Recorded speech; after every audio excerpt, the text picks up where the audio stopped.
Good evening, Nigeria. Next, another day. Maybe I just feel talk. Thank God it's Friday, right? Because it's Friday and always a beautiful day to talk about things that they happen for Nigeria.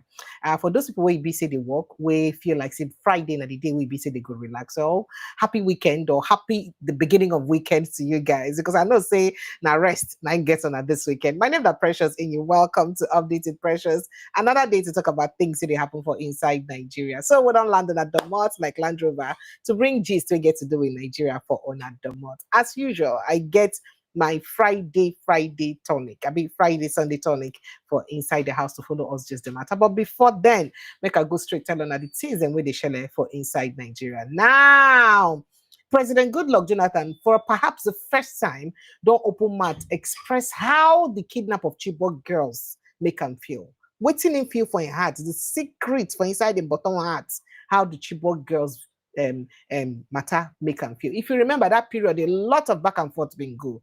Now you don't talk, say you can reveal how Boko Haram people been nominate late President Muhammadu Buhari to come negotiate for them. And the kind of scar which Chibok live for in life. He talk about that one. We'll go look at and we'll go x-ray the things we get to do with this Boko Haram fight and why EB60 they persist till now. In fact, they want him when talk with they very shocking. He talks say him been think say as President Muhammadu Buhari take over power, say the issue of Boko Haram would have been a thing of the past. But unfortunately, it no end. Why he talk like that? You know, say that Boko Haram issue. Now, something where be say worry Jonathan administration. Well, when I make we go talk about them and also look at how we go fit Mariam to waiting they happen today. And not only him, or because Oga Obasanjo, former president, also talk. He talk say Boko Haram don't become a part of Nigerians' life. And what we go fit do to get rid of them? All that now we'll go talk. But then Oga Sultan of Sokoto don't talk. Oga Saad Abubakar, he don't talk a lot of things. One of the things when he talk concerning Islamic extremists, he talk say jihad not to help Muslims strive, not be to kill. People can say, Oga, he dey preach this one for mosque. Say jihad is to help Muslims strive and not to kill. Why it be some people come say that to kill others, like all these terrorists, them, now make they do they do that. Now, question when Nigerians they ask. We'll go also look into that matter. We'll go talk about them. Meanwhile, courts don't dismiss throwaway suit where we say we consign Natacha as it get to do with Senate President Godswill Akpabio. So court dismisses suit against Akpabio, Senate over Natasha Akpoti-Uduaghan's suspension. Throw one. Why they suspend them? We'll go talk about them. Threat to kill APC opponents. Obedient Movement demands arrest of Lagos NURTW chairman Sego. Now, remember there was a threat where it be say GRV, Badebo Roads Vival, being posted. How it be say NURTW people be the talk say, Malcolm I not think say what's happened for 2023 go happen again. No, waiting we take for 2023 we no go to come again. Why NURTW?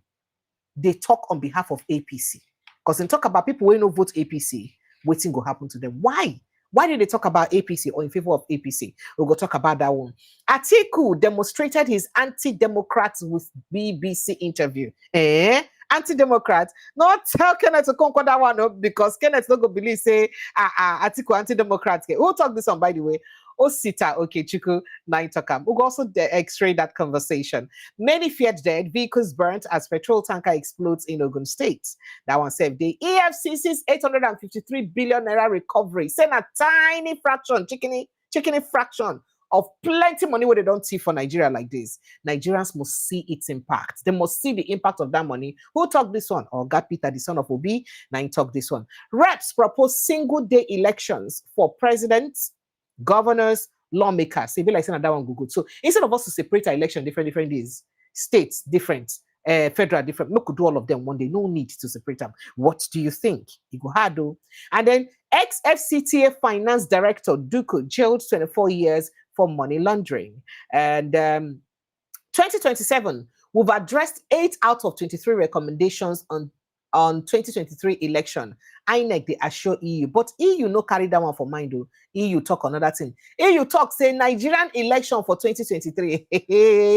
Say if care is not taken 2027, the same thing will destroy 2023 election, then go happen for 2027 election again. But why EU talk like this? That's a question where a lot of people they ask. Why European Union talk like that? We go also know. Well, my people, welcome to the show. Always a pleasure to be with you and bring on a matter the money share for Inside Nigeria. Joining me for Inside the Studio now, Oga Francis Chilaka. He be public affairs and political analyst. Good evening, sir. Welcome for joining me.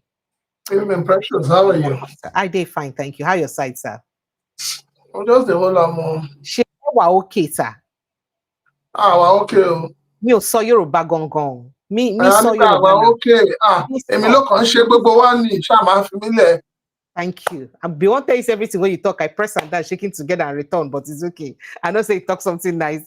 Thank you very much, sir. Welcome. All right, I could start with this issue of Boko Haram because I don't know whether you remember all those incidents that will happen back in the days concerning Boko Haram. Because for the first time, or about the first time when people they see Goodluck Jonathan speak a bit emotionally concerning what happened with the Boko Haram incident. It don't come out, can't talk a lot of things. Interestingly, there was a book launch today, and inside that book launch, him and Oga, former President Olusegun Obasanjo talk. And one of the things that when he talk, if you listen keenly, he speak about how especially there were external forces, perhaps maybe they encourage Boko Haram for him administration.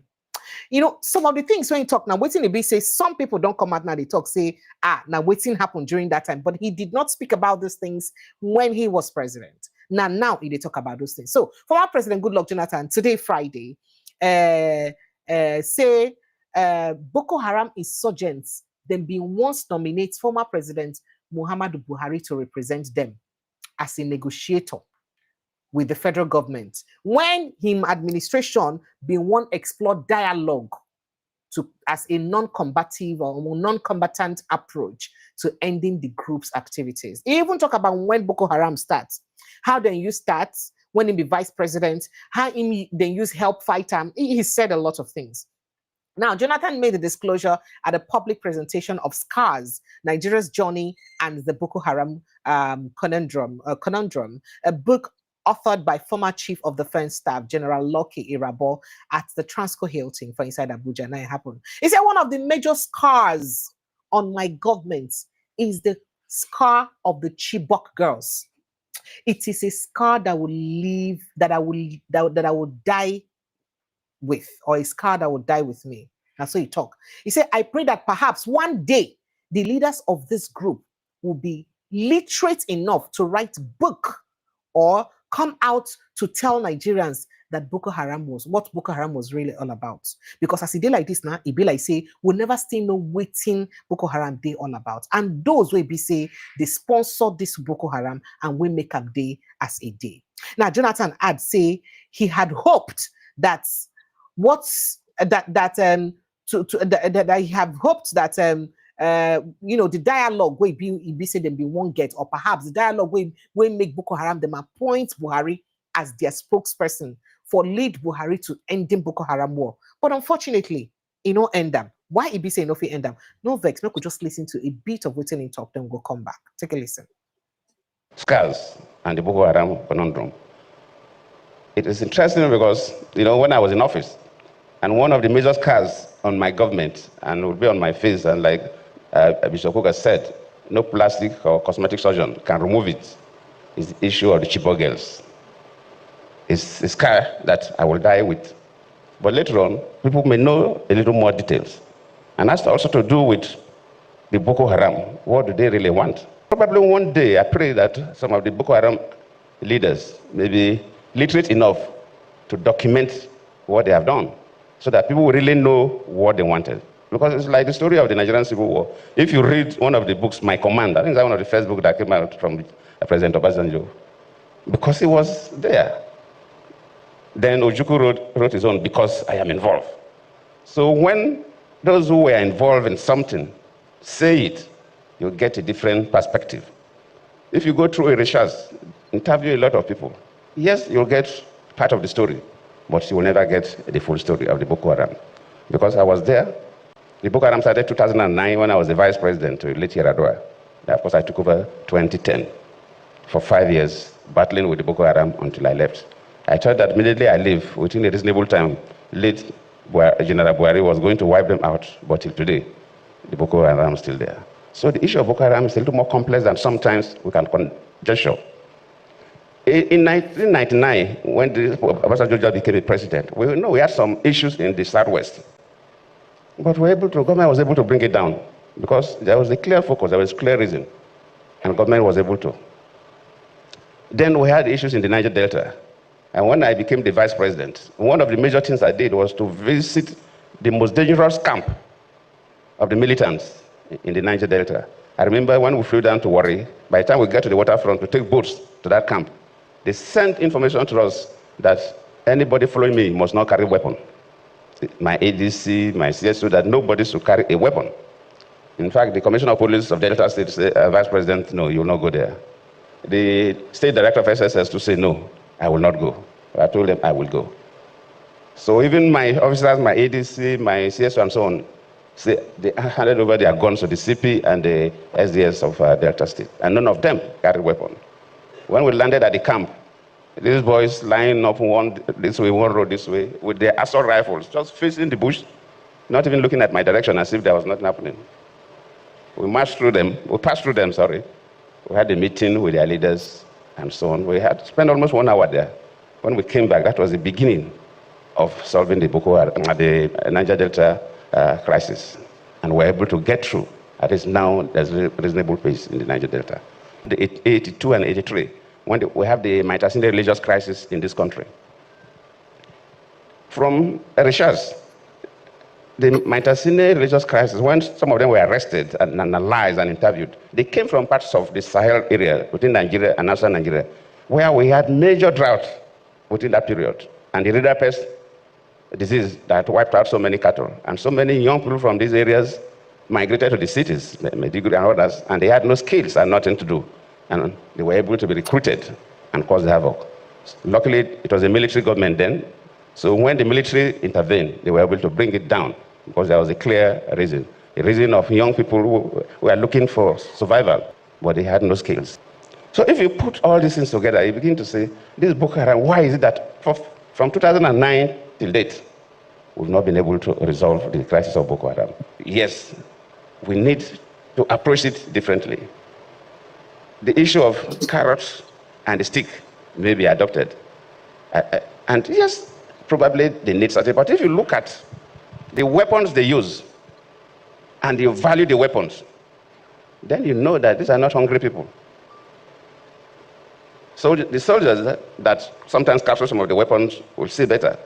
But the weapons they use, the ammunitions they use, sometimes they even have more ammunition than our soldiers. So it doesn't show that they're hungry people. And where are these guns, sophisticated weapons coming from?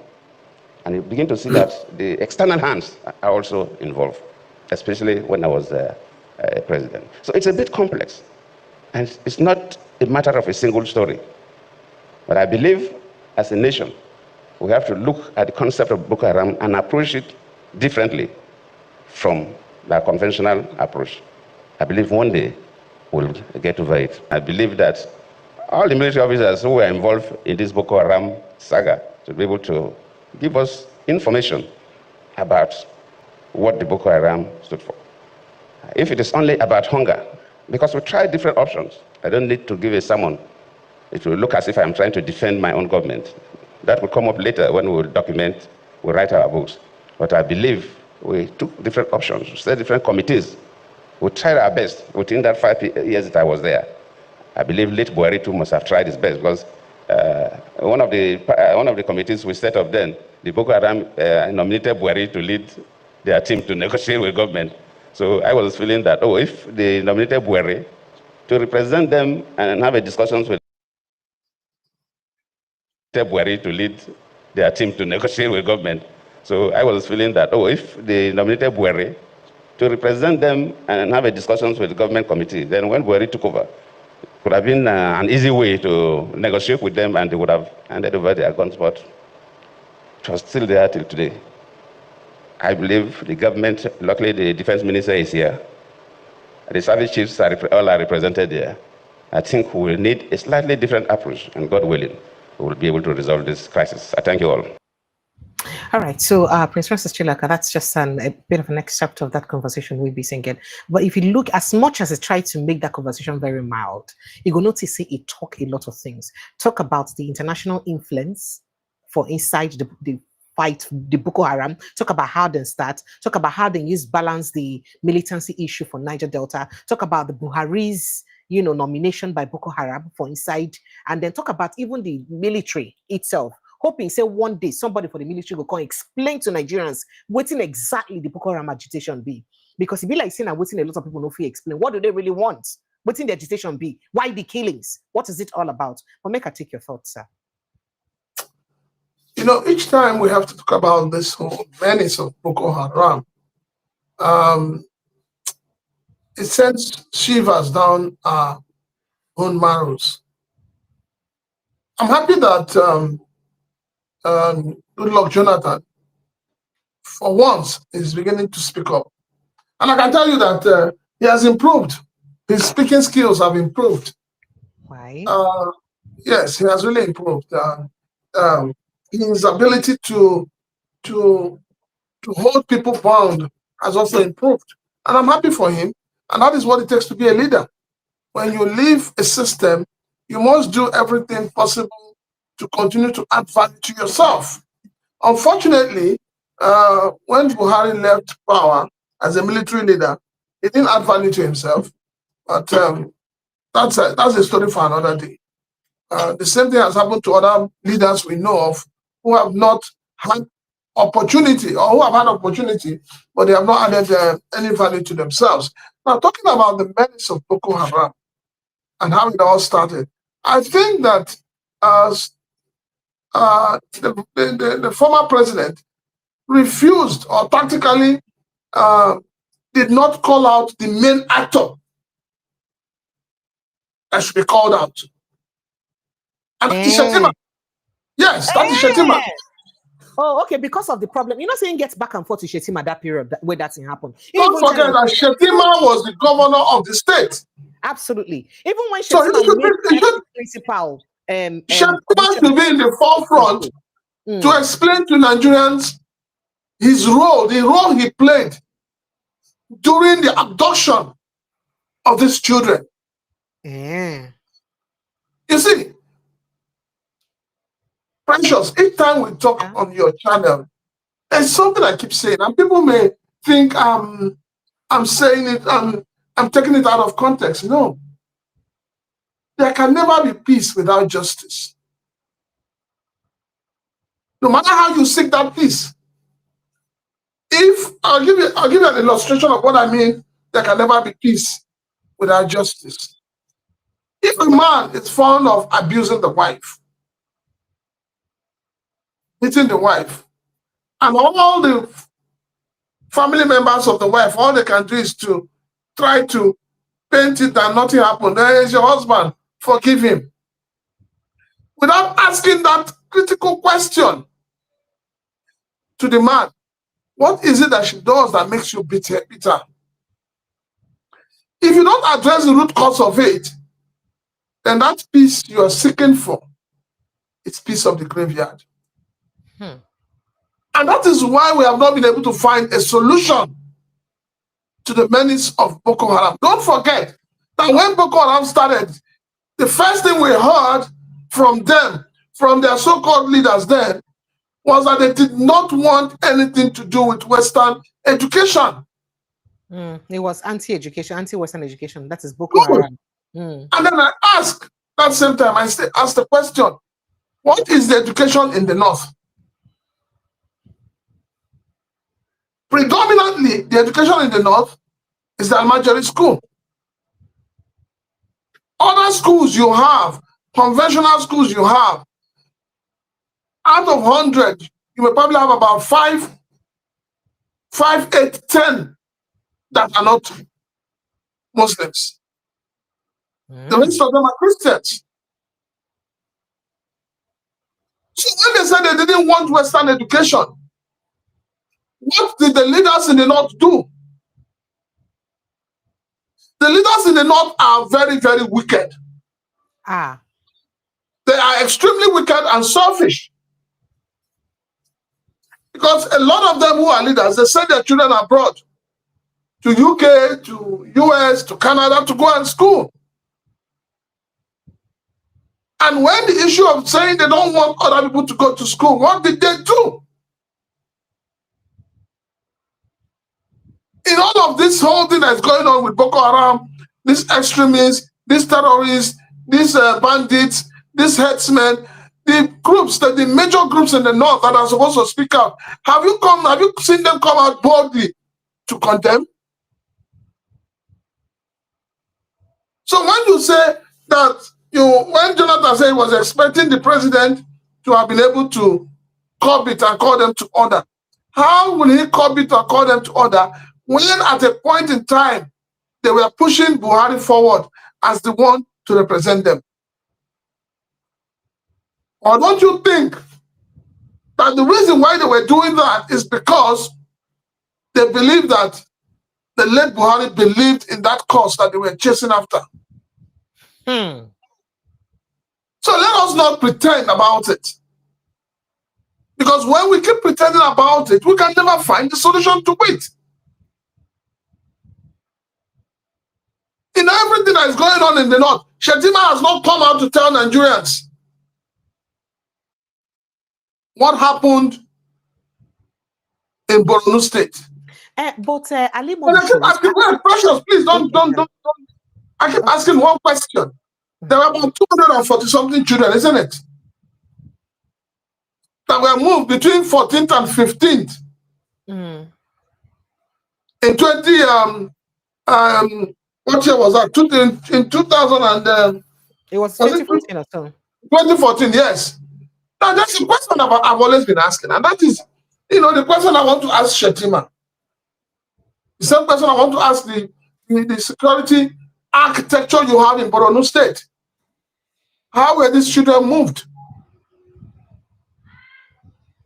Well, were they using luxurious buses to move them?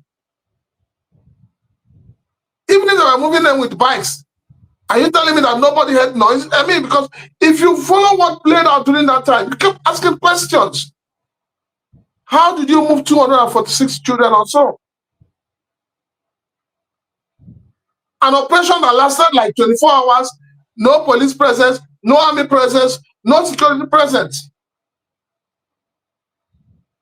And the Marundas, the kidnappers, those who do not see progress, who do not believe in progress, were able to operate for 24 hours, moving children to safety, to their own den of safety. So those in power as at that time have a lot of questions to answer because they have not told us the truth. And like Jonathan rightly said, the weapon that these people have,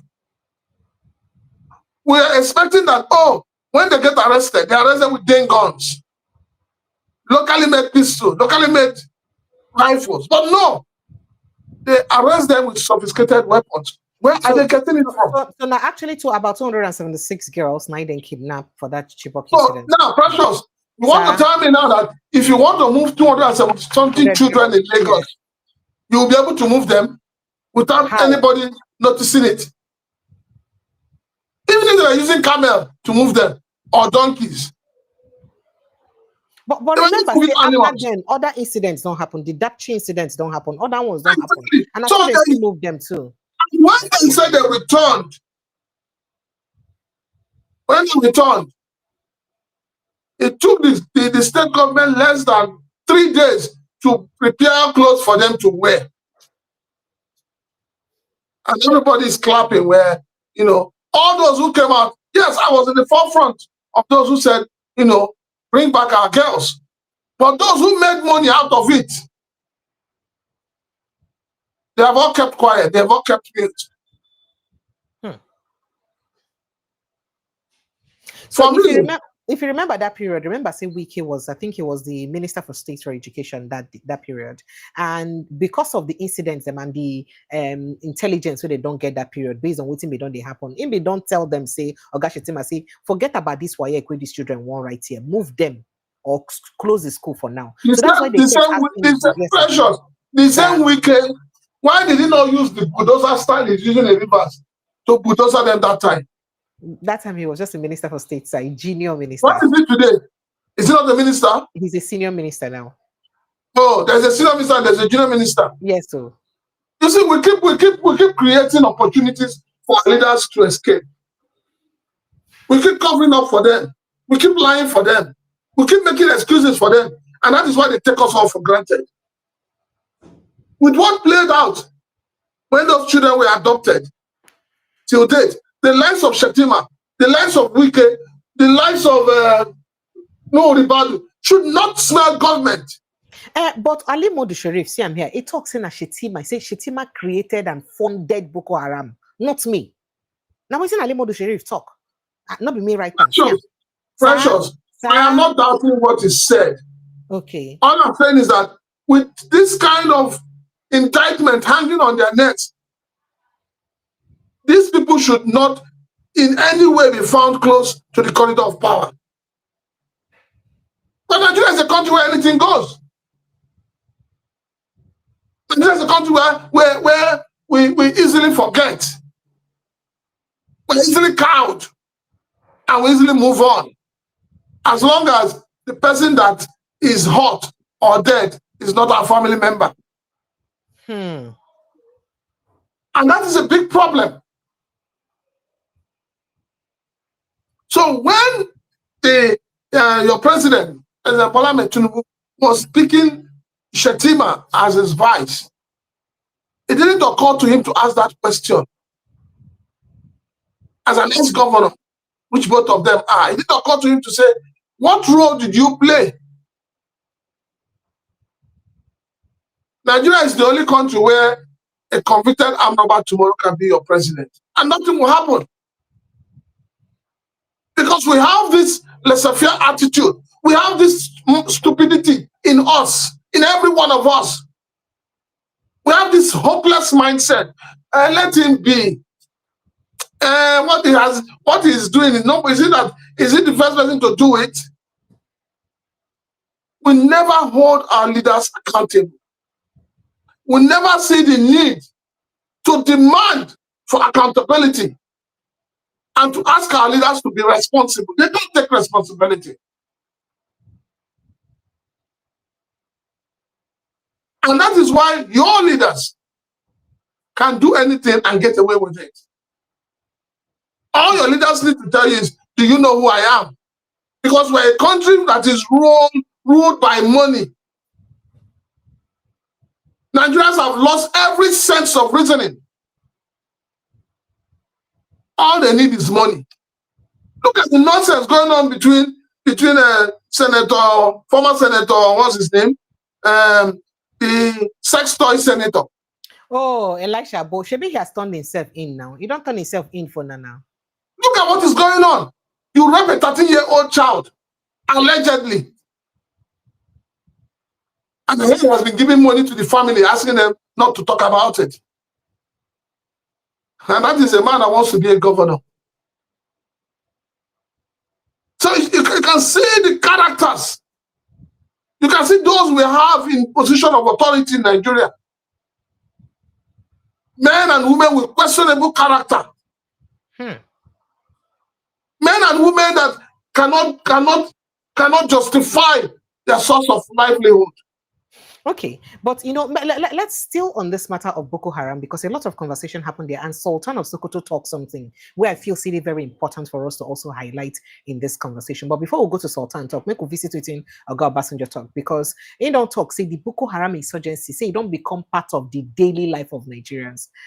How bizarre is that Nigerians will now don't accept, say, Boko Haram daily killings, insurgency, and now are part of us. Now, Obasanjo talked this one for that same book where he says Irabo right, Ogalok Irabo right. Now he urged Nigerians to confront the menace with deeper questioning and stronger resolve. He said Boko Haram is now virtually becoming part of our life. Should we accept that? If we should not accept it, what should we do? How much do we know, even from the other side and from this side? Have we been active enough? Have we been proactive enough? Those are the questions. I think we have to ask ourselves the necessary questions to be able to deal with this thing that is now becoming a monster within our country. Now, waiting a talk. Make I quickly please short footage of how a TikToker make they're not talking in my mouth, they hear them. I thought that's the ex-president saying that. Shouldn't we examine our past? What is in our past that is becoming debilitating, destructive to our present and obviously to our future? And I believe that is what you have tried to do in your book. There is normally the tendency, don't talk about it, let's leave it. And I believe that we must get out of that culture. Let us see it as it is. The history, the life of any nation, any family, any institution has the good, the bad, and the ugly. What is important, and our Master of Ceremony and Mistress of Ceremony made that point, is let us have it, let us look at it, and let us think about it. And when we have to find solution, we may even look beyond what we can see. Let us think beyond what is available. And I think that is what you have done here. And I will urge and appeal that those who have things to say about this particular issue of Boko Haram, we don't even know where Boko Haram stops and banditry starts, and kidnapping begins. They are all mixed together. We can't go on this way. Surely we can't. And something must be done. And the beginning of something being done is this book, Scars, Nigeria's Journey and the Boko Haram Conundrum. All right, sir. So you hear waiting Oga Obasanjo talk. So I don't know. Let me take a reaction so that we'll move to what Oga Sultan of Sokoto said. You see, when I keep telling Nigerians that when Obasanjo speaks, he's a man that speaks from so much wealth of experience, and people should benefit from it. People should listen. People should learn. Unfortunately, the kind of people we have today as leaders are not leaders. And I want to quote Odumaje, we have businessmen in government. You hear that video too? And that's the truth. We have businessmen who have nothing doing, who should not be in governance. They are doing buying and selling with the lives of Nigerians. And shamefully, Nigerians have become so docile. The docility in Nigeria is sickening.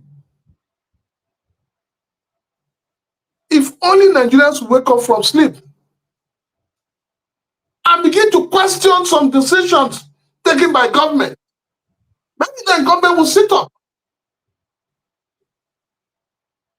How can you as government wake up and you see people who have carried arms, who have slaughtered human beings, your own citizens, and you see people who have rendered people homeless, and you say they have repented? and you behave as if the Bible was written by you, and you behave like you are Jesus Christ, go and sin no more.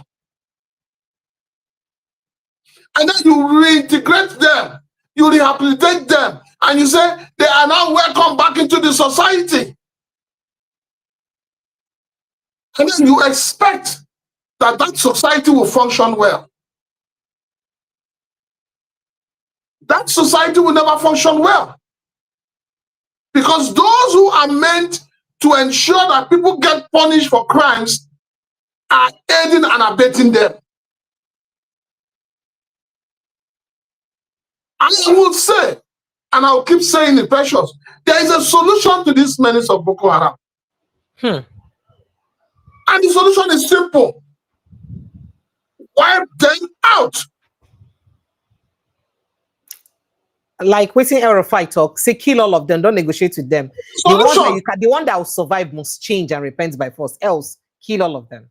So long as you have a system that does not punish people for crime committed, so long as your governors, your ministers, your government officials can embezzle money in billions, and they walk on the street, and they have policemen who are acquitted with taxpayers' money, providing security and escort for them, they were not ready to bring this country back to what it used to be. I am sure that when you were growing up, Precious, sir, and if you get home with an ordinary pig that does not belong to you, I am sure your mother and your father will beat you blue I will black. be sent back home. I'll be sent back to school to give it to the owner. But do you do that today? Today you have parents encouraging their children to do 419. Today you find out that if you're a government official and you have not stolen enough money, your family will reject you. Hard labor and dignity labor has been thrown to the dogs. Why should parents not even threaten their kids to go and embarrass them in school with those things they stole? Quick syndrome is the bane of our problem. And our leaders are in the forefront of this, because if they don't hold the people down, if they don't inflict poverty on the people, they will not come back as leaders. So it's not just about inflicting poverty. Or about say they inflict poverty, but then they live an affluent life. And when people they see that affluence, where they live, if they hungry, and then the Nigerians are so stupid and dumb that you are seeing these people who are stealing your patrimony with impunity, and you are praising them. Young boys and girls will come on social media and they are praising those who have stolen from them, those who have rendered them useless. A lot of our young girls today are doing hookup. Why? Because there is no employment. The young boys are doing yahoo, cultism, name it, because there is no employment. But those people you call leaders, those people you are singing their praises, their children are all abroad schooling. But you, the ordinary Nigerian, you cannot even get ordinary fencing, ordinary Panadol. You cannot get from the pharmacy now because of the price. So the problem is that we do not punish people appropriately for crimes committed. And that is why this Boko Haram menace is festering. So we need to think out of the box. I totally agree with Jonathan and former President Obasanjo. This whole approach of carrot and stick, it is not working.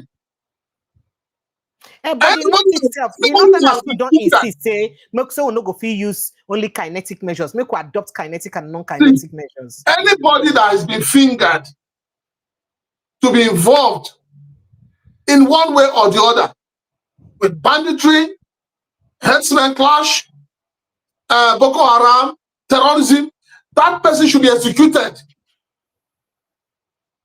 By the time you set the example of 1, 2, 3 people, even those who come out to negotiate on their behalf should be locked up. Anybody who participates in any negotiation with bandits should be locked up. This is a country where a sitting governor came on air and said that the former governor of his state is hobnobbing, and he's still hobnobbing with bandits, and he's your minister of state for defense, and you think you can cop this menace? This is a country where a former governor that has been fingered as being sponsor of Boko Haram is today your vice president, and you think you have a solution to this? But it's not proven now. It to say they don't prove it, maybe they for no do anything now. They for no, you know, sir. Who is in a better position to tell you about a former governor? Alimon Sharif was a senator before he became a governor. So if a former governor is telling you that this governor or this former governor has done this, who else do you want to tell you? Who else? You should know that it takes a thief to identify another thief. Yeah. But that is the truth. So we need to grow out of this whole mentality of, see, whether you call it Muslim, whether you call it Christian, that is where the problem is. Religion is the opium of the people. And when people get high on it, they lose every sense of reasoning. Those who started this issue of what do you call it? This law in the north, what do they call it now? Sharia law. Sharia law. Where are they today? Where is Yerima of Zamfara State? No, where is he? Where are his children? Is he Yerima and his family subjective to Sharia law? You're putting a law that holds the people down. You're putting a law that takes away the dignity of the people. You're putting a law that removes the freedom of the people. And you say you want to end all this menace. Where are the schools built? Where are the schools built by former President Jonathan? The Amajiri schools. Where are the schools? So make we quickly take on waiting the Saad Abubakar talk, because it is very important. I mean, most of these insurgents, generally, most of them now from Muslims, and they claim say what they do now fight to protect their religion. And most of them they fight. So it's very important we listen to him, because apart from the fact that he's a traditional ruler in the north, he's also the head of the Islamic religion in Nigeria. So Oga, the Sultan of Sokoto, Alhaji Muhammadu Saad Abubakar III, he don't clarify say jihad for Islam no mean killing of non-Muslims. It don't mean say you kill non-Muslims. It means striving to excel in one's choosing endeavor. That's what he said, his words. Now, I just wish I could have gotten the video. Unfortunately, I couldn't. The same book launch, 9-day talk with Jonathan and Obasanjo talk, 9 talk. Now, the Sultan say, he'll be the chairman of the Northern Traditional Rulers Council. He said the concept of jihad has been widely misinterpreted. Quoting him, he said, jihad is not to kill a non-Muslim. Jihad means to strive to be a good Muslim, a good Christian, a good farmer, a good engineer. The notion that it means killing non-Muslims has been wrongly propagated for decades. That's what he talked. He stressed that Islam, guided by the Quran, Hadith, and scholarly consensus, rejects all forms of extremism. You cannot be an extremist and claim to be a good Muslim. That's what he talked. Now, the Sultan also dismissed claims that Islam is about seizing political power, saying it's not true, that it is not the true essence that lies in promoting that. As he said that its true essence, that is the true essence of Islam, lies in promoting good governance, justice, and accountability. So he urged Nigerians to avoid divisive comments on religion and insecurity, emphasizing that that it's important for us to be united, the importance of unity. Now, he said we must come together as one family with different backgrounds to forge ahead and make this country better. That's what you talk. Make I take a reaction about what's in talk before I ask you more questions, sir? You know, so like I keep saying, our leaders in this country, they speak from two sides of the mouth. Whether from the Christian, from the Muslim, from society, when they tell you good morning, you need to go and be sure that the day has broken. It's a good thing he's trying to, you know, educate us. Those of us who are not Muslims. But what has he done to educate the Muslims? What has he done to bring the Muslims who believe in, who are extremists? What has he done to change their mindset? What has he done to make them see the light? He should come out and tell us his position on Sharia law. At least we know what Sharia stands for. And we've seen so many people that have suffered Sharia. In one breath, you want us to believe that Islam is a religion of peace. Honestly, I respect him for that. But in another breath, those who are practicing it, those who are living by it, will totally disagree with him. He may be, they call him the supreme head, isn't it? Yeah. I have a lot of Muslim friends. And you cannot bring this kind of discussion close to them, especially those who are extremists. What has led them to that level? He should go to Saudi Arabia and preach this. Or go to Iran and preach this. Maybe if they change their mindset in Iran and Saudi, maybe that mindset, the new mindset, trickle down to Nigerians. Because I was thinking, if what he said about jihad, I mean, even non-Muslims, most of us perhaps get the concept of jihad misinterpreted. If what's in talk about jihad now true, is it possible that he can compel other imams to preach this right concept in mosque, especially to the people who are less educated, so that they can understand? Because I think that's where we have a challenge. You know, but that is why I asked, I said, what has he done? It is one thing to come out on TV and come out to a gathering to, you know, showcase what you believe. But that thing you believe, is that what other people believe? Is that what they are practicing? Is that how they see the faith? You must go to the root from where the faith is coming from. Islam is not originally a Nigerian religion.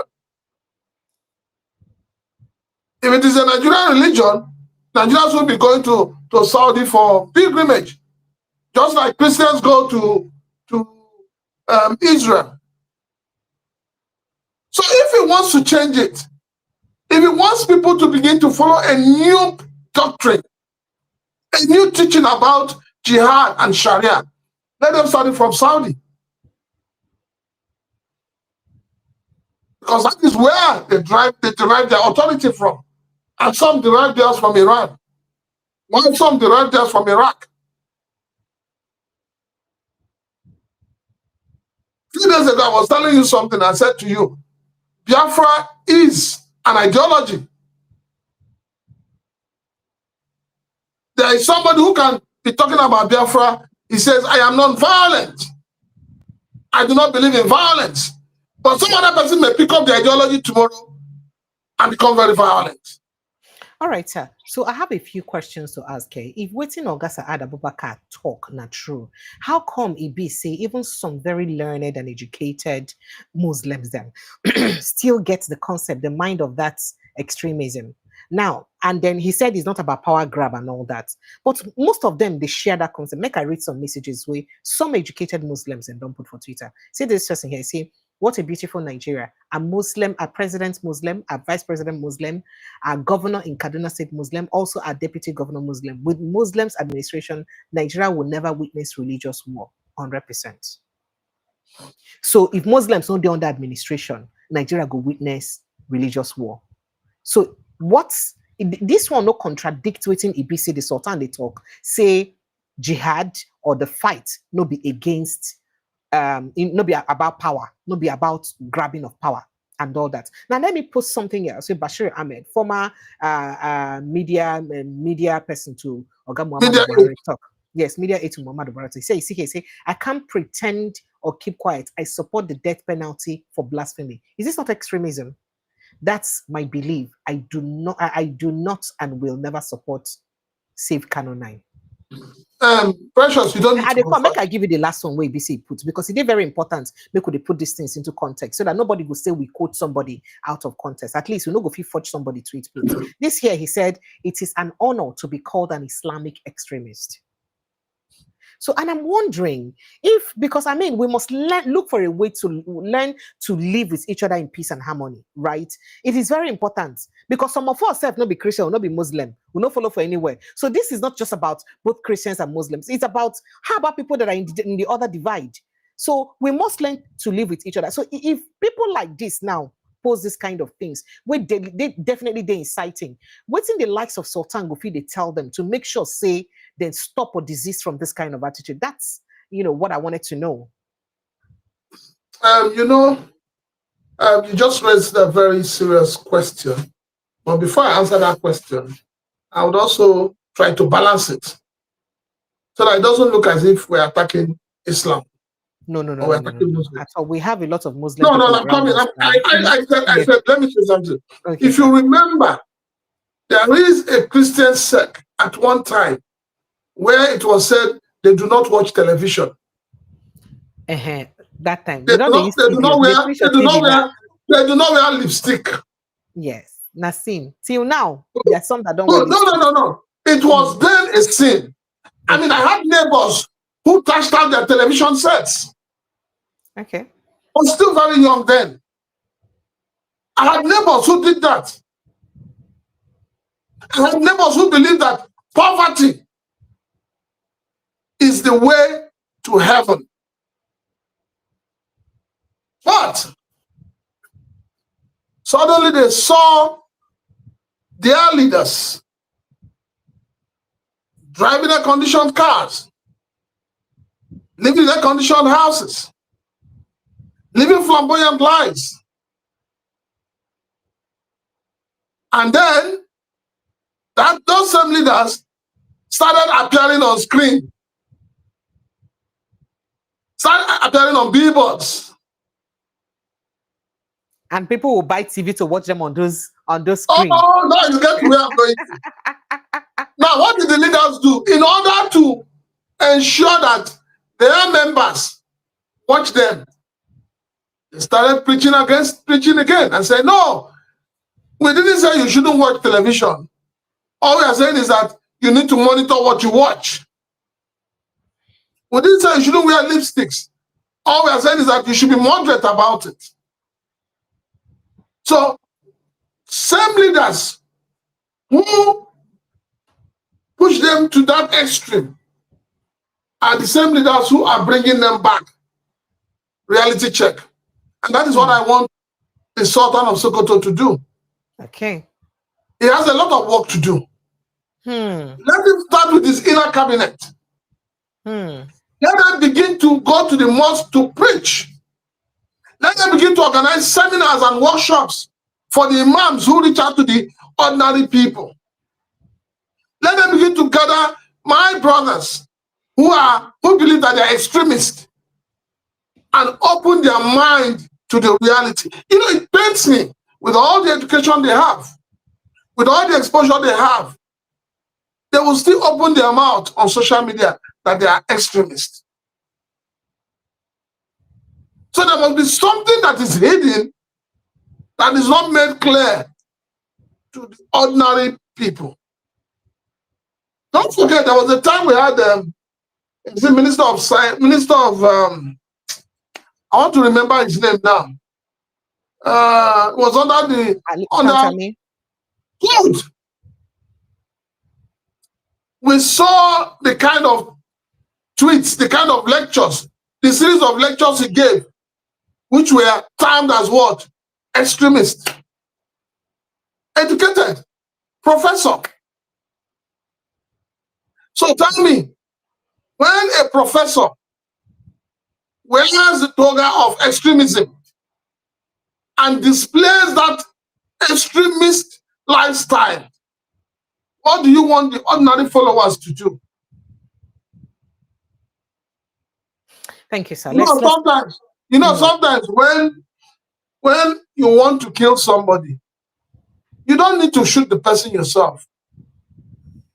You can actually say something that will make your followers go after that person. It is this same country that a lady was killed in, was born in, was it not in Sokoto State? Yes, now. And that was the reason. What did your sultan of Sokoto do? Precious, what did he do? But now, what to make Bashir post that tweet then now? You're not asking my question. Forget Bashir. Bashir in this case is a non-entity. Okay, sir. I'm talking of the sultan. When that thing happened in Sokoto, what did he do? I can't remember. Even Atiku that wants to be president. He tweeted and deleted. That's all we know that Why he did he delete it? We just pretend too much in this country. We pretend too much. People you are parading themselves today as leaders, either secular or otherwise, they have no patriotism in their blood.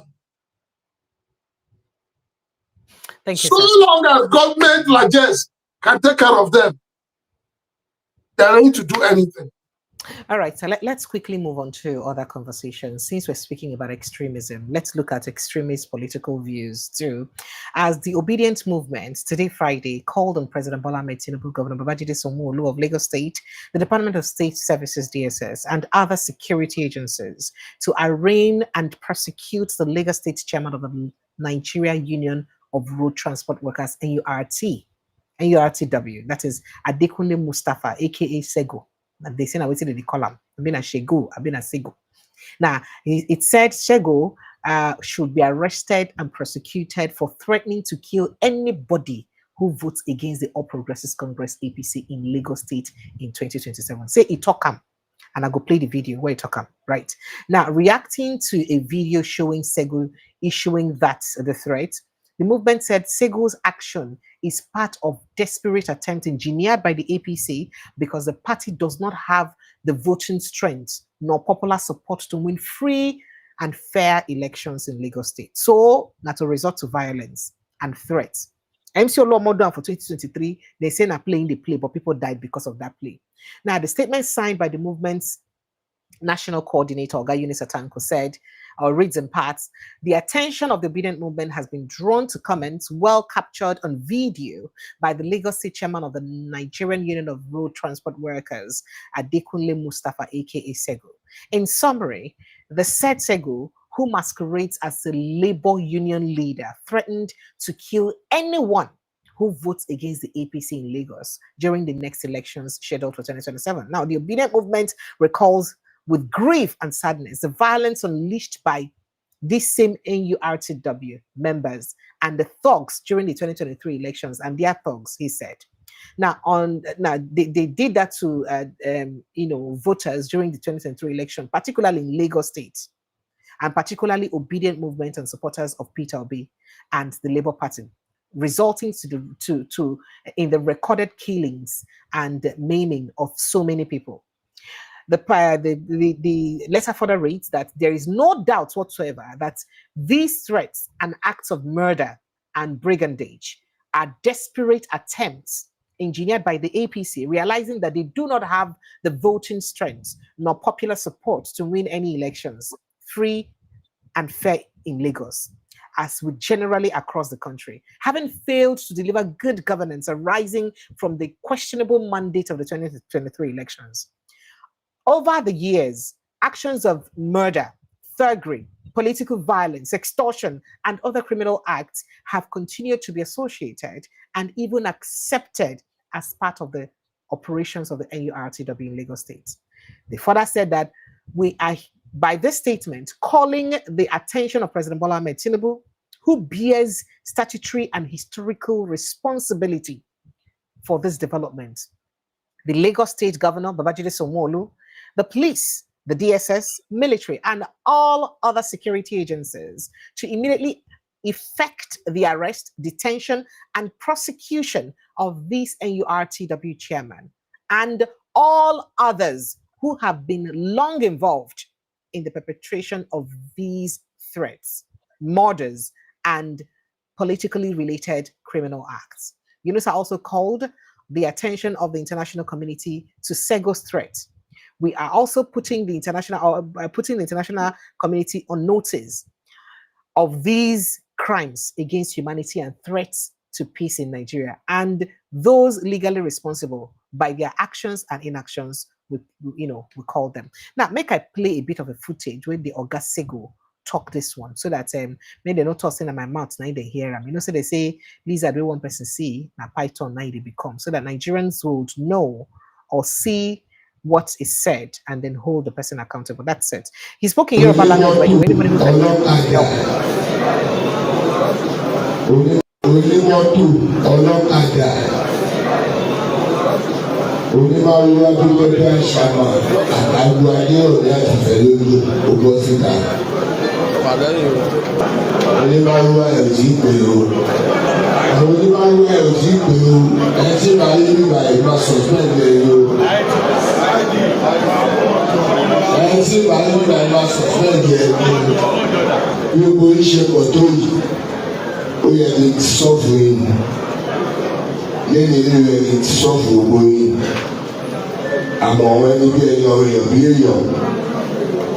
tọ́tọ́ láti bá mi sọ̀rọ̀ láti kàǹkọ́ lọ́rọ̀ wọ́n ti bá mi sọ̀rọ̀ so níṣẹ́ fẹ́ lè ṣe lásán ní fún yín.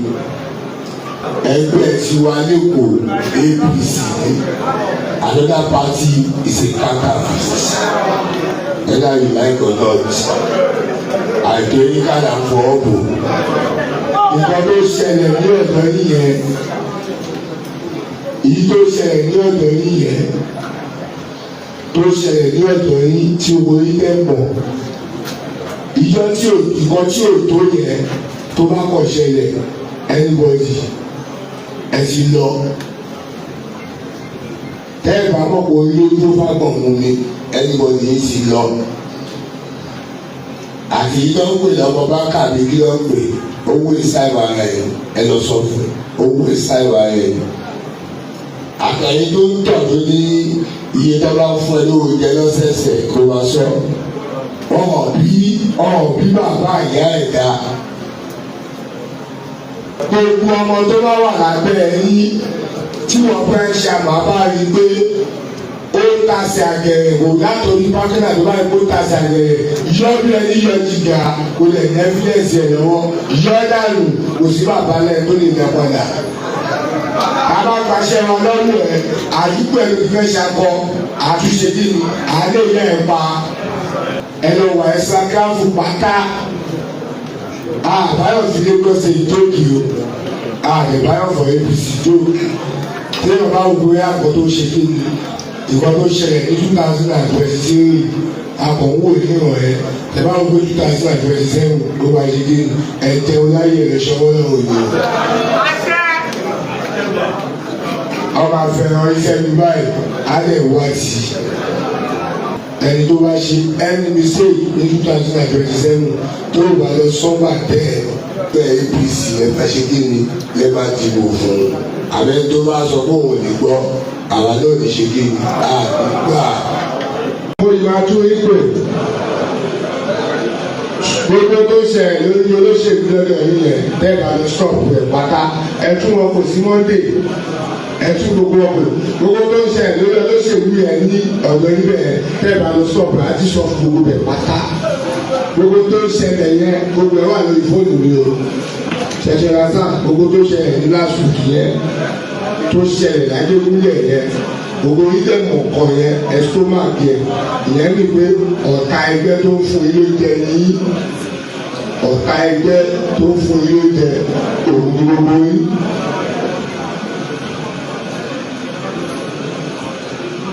ọ̀dọ́ yìí nìkan ló ti ṣẹlẹ̀ o mo fún ọmọ fojú ara o ọ̀dọ́ yìí ló ti ṣẹlẹ̀ o gbogbo àwọn ará bíbá yìí yẹn lọ́dọ̀ yìí o ìwádìí gbogbo ẹni sọ̀rọ̀ tán invite gbogbo pátá gbogbo ìfẹ́lódù àti ọ̀dọ́ ọlọ́kadà pẹ̀lú ẹ̀ bẹ́ẹ̀ bá dẹ̀ wà kí á fún wọ́n tètè máa ti sọ ọ̀dọ́ yín ló fẹ́ ṣẹlẹ̀ o ọ̀dọ́ yín ló ti ṣẹlẹ̀ àdúgbò yìí o ẹni lọ́kọ́ ta ẹgbẹ́ ni ìwọ́n tó bá dẹ̀ ti jọ́ta ẹgbẹ́ tó bá ti jọ́ta síwájú kálá bá ní kó dáa fún ẹ ọlọ́sọ̀rọ̀ tó yẹ.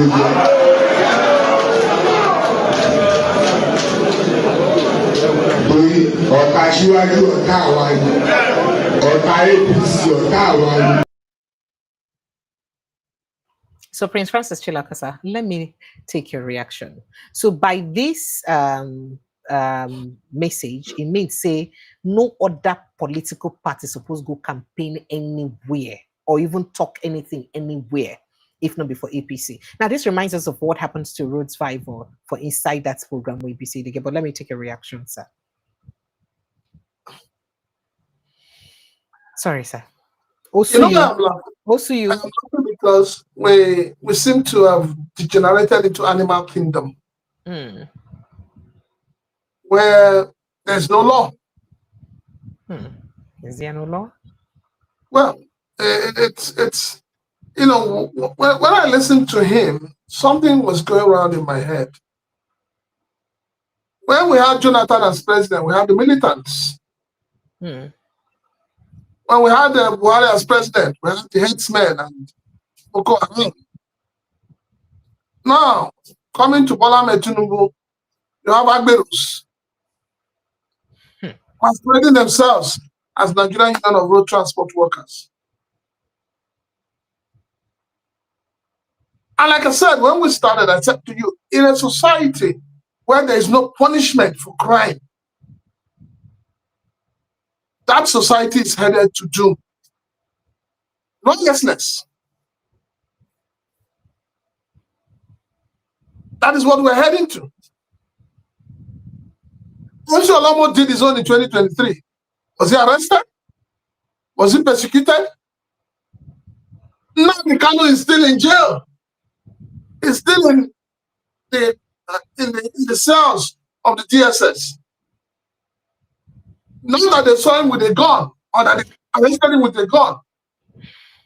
They said he said things that were inciting. Is this not inciting by saying they should kill, that they will kill anybody? No, I'm coming. I'm taking it from the journey. Okay, sir. Tell me the difference between what Nnamdi Kanu said and what MC Olomo that is walking free today said.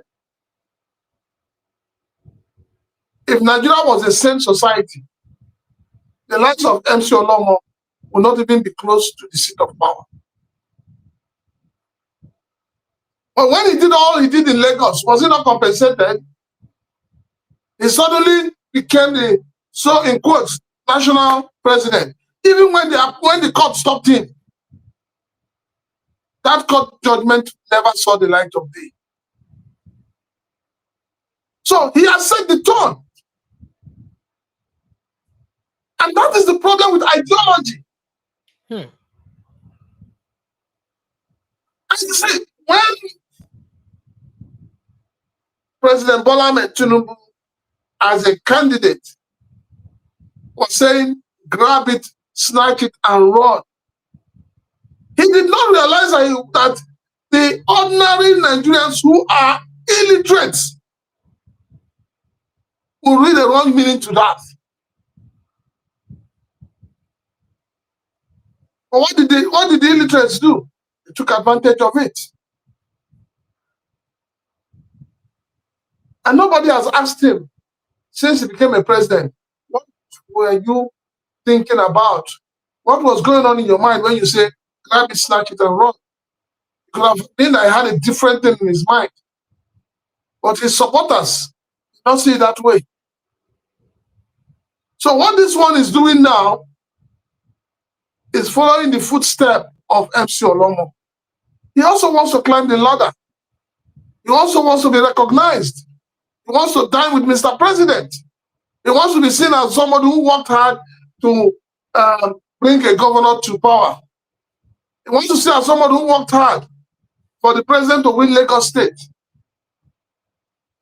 And so those who say that they are calling on Mr. President, calling on DSS, what did the DSS and the police do when MC Olomo's happened? no example was set. And when you don't set the right example, wrong is time to be good. So that is where we are. A country where we have laws, but the laws are only applicable to few. A country where you have a court judgment and the court judgment cannot be executed. A country where you have a court judgment and the parties to the judgment will sit back to interpret the judgment and decide which part of it they want to follow. So this is where we are. So, Prince Francis, the reason I thought to raise this conversation, I saw MC Olomo started as a joke, trended on Twitter, social media. We say, oh, police come out and say, oh, it was a joke, it was a joke. He didn't mean it. Is that the duty of police to determine what is a joke? When somebody threatens your life, is it the duty of the police to tell you that it's a joke? That shows you the kind of policing we have in this country. The police also is culpable in all the evils that is going on in the country. When a landlord and a tenant fight, the police will be the one to come and settle. When a husband and wife fight, the police will come out to settle. Is that their job? Is that their job? That is why in the north, those bandits, those Boko Haram, those terrorists, they don't have any regard for police. You didn't hear what happened in Zamfara on Wednesday, where they collected the phone, the handsets of police officers, and they were looking. But if it is young youths, they turn them as Yahoo Yahoo. They will strip them naked on the road. That they are on stop and search. But the things that they should do as an organ of government that is given the right to protect the lives and properties of the people, they don't do it. But they'll be quick to come out to defend everything that is not defendable. So the police should go and rest. The DSS will not even know where he is. They will not know. They will tell you now that they're looking for him. Looking for him, or they will not respond because we've not heard any response per se. If I hear they don't know where he is. They don't know where he is. He's in the man has just given his statement and disappeared. You remember, Precious? Sir? This is a country where some people gathered themselves and wanted to take over a radio station. They even actually took over a radio station in Oyo State. You remember? What has become of them? They too were seeking for, they wanted to leave Nigeria. Just like Nnamdi Kanu wants to leave Nigeria. Yes. So where are they? I'm not sure they're with DSS. We never hear of their case or their arraignments. Thank you. All right. Next second page.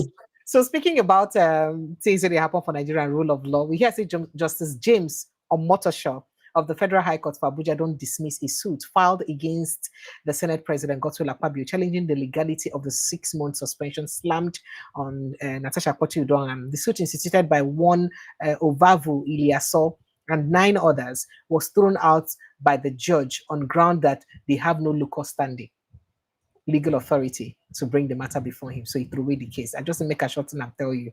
No, but they go throw away and after all, they don't reinstate her. But it doesn't matter. It was testing the legality of the day. Precious, you cannot test legality or illegality. Which one? You cannot.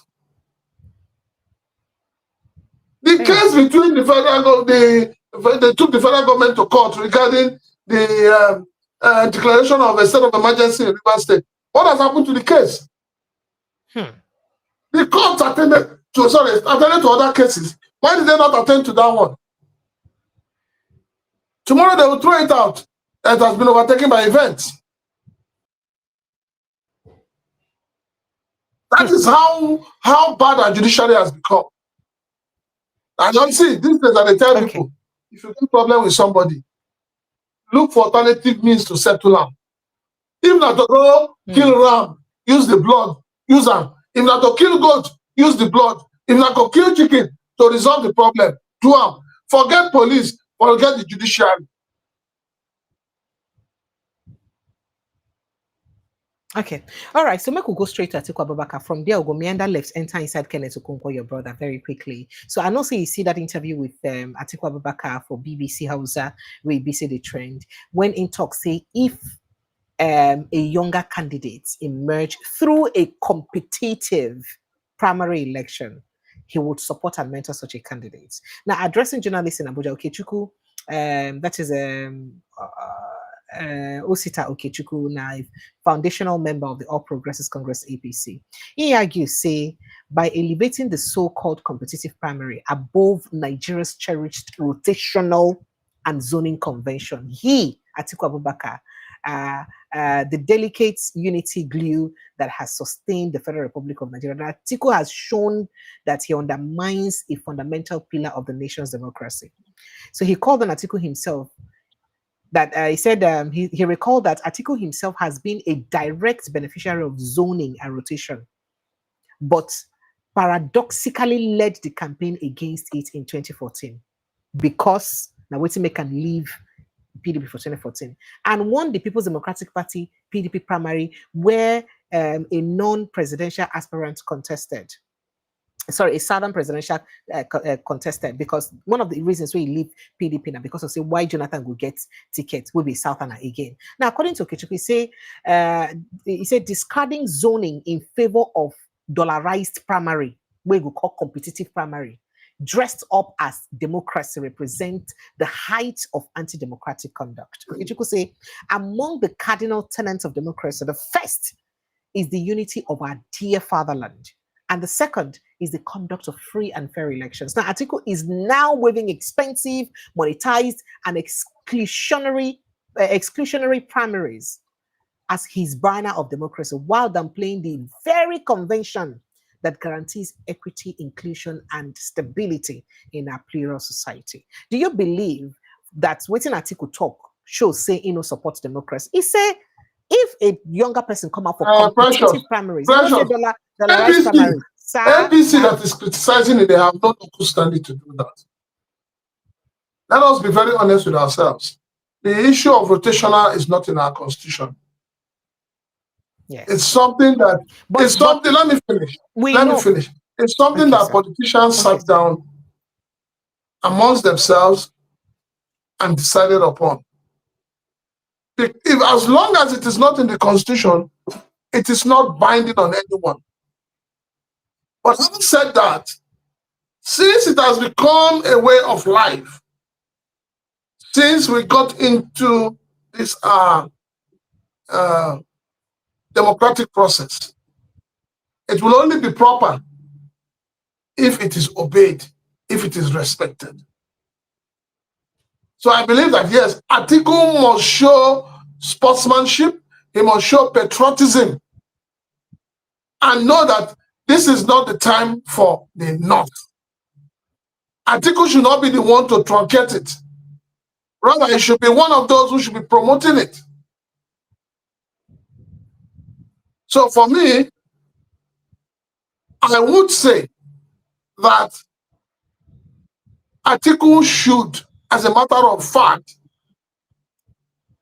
keep to his word. You know, when they said dollarize, I laugh. Your president gave out award to the ladies who won the ladies football team. He gave them money.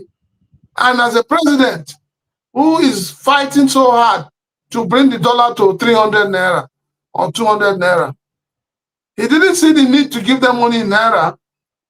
He came out publicly to say he was giving them money in dollars. So who is dollarizing the country? On the other hand, yes, everybody knows that, you know, money will exchange hands during primaries because our political life has been monetized.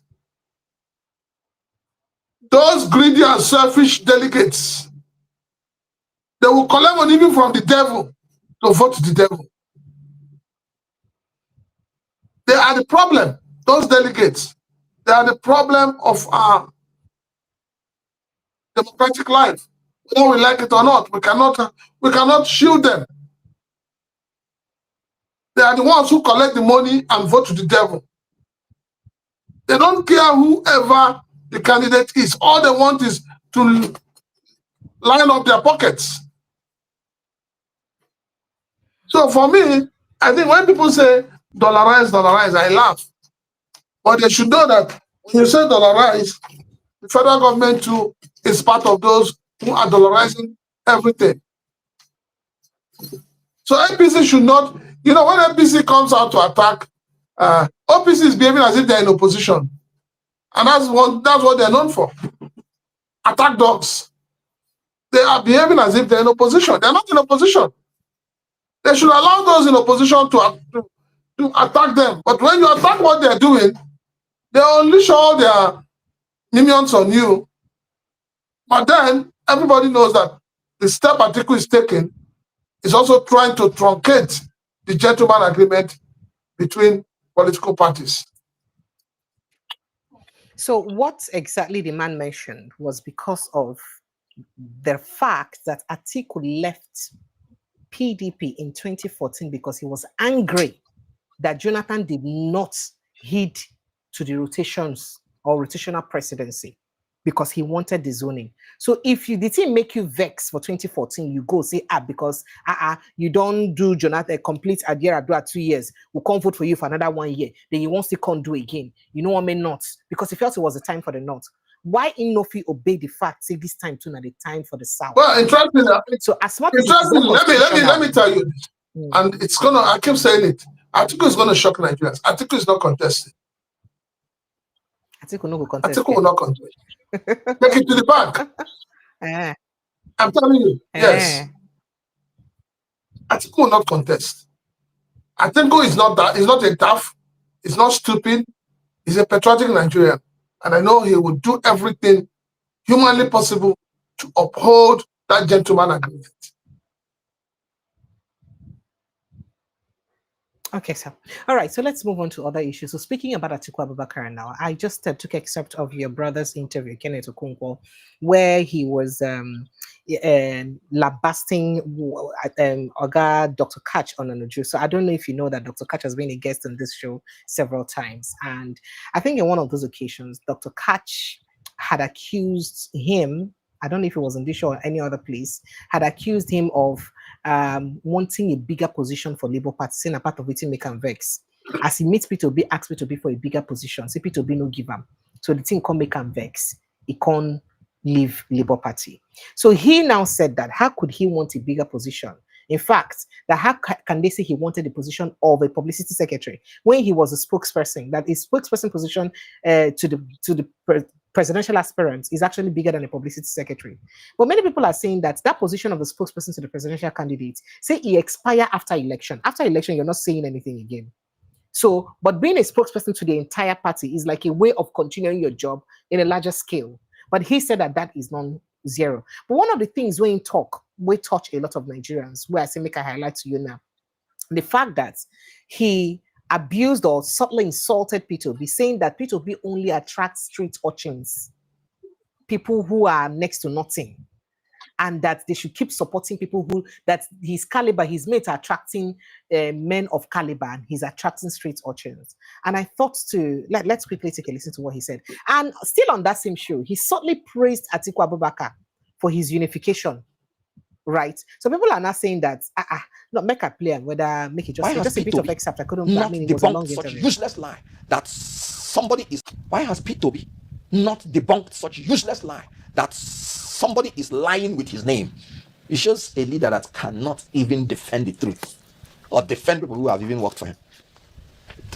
These are the kind of problems that Peter Obi has, attracting even street urchins. Classless street urchins. So we buy you there.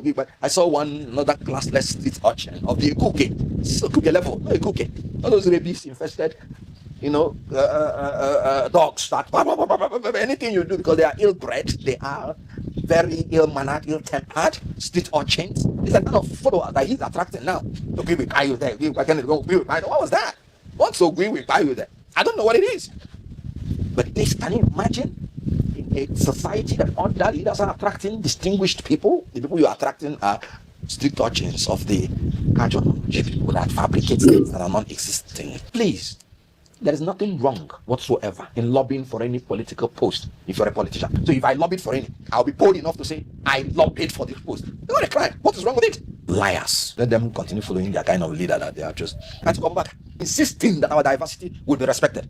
I'll tell you something that you may have not known. The reason, part of the reason that Atiku Abubakar had not been president before now is the insistence on respecting our diversity. In 2007, when he contested for the president, he refused to choose a fellow Muslim to be his vice. He refused to choose Bola Tinubu to be his vice. Because he said, as far as Nigeria is concerned, it must be Muslim Christian ticket. But in 2015, when Buhari won in the primary election, Buhari was contemplating to choose a fellow Muslim. Buhari went to Atiku to ask for Atiku's support after the primary. Atiku told him, I will support you on one condition. You cannot choose a fellow Muslim to run. And Buhari, it was tough for him because he knew the commitment. Then after a while, he came and gave his assurance to Atiku, and Atiku Abubakar supported Buhari. So, because he is exposed, he's well traveled.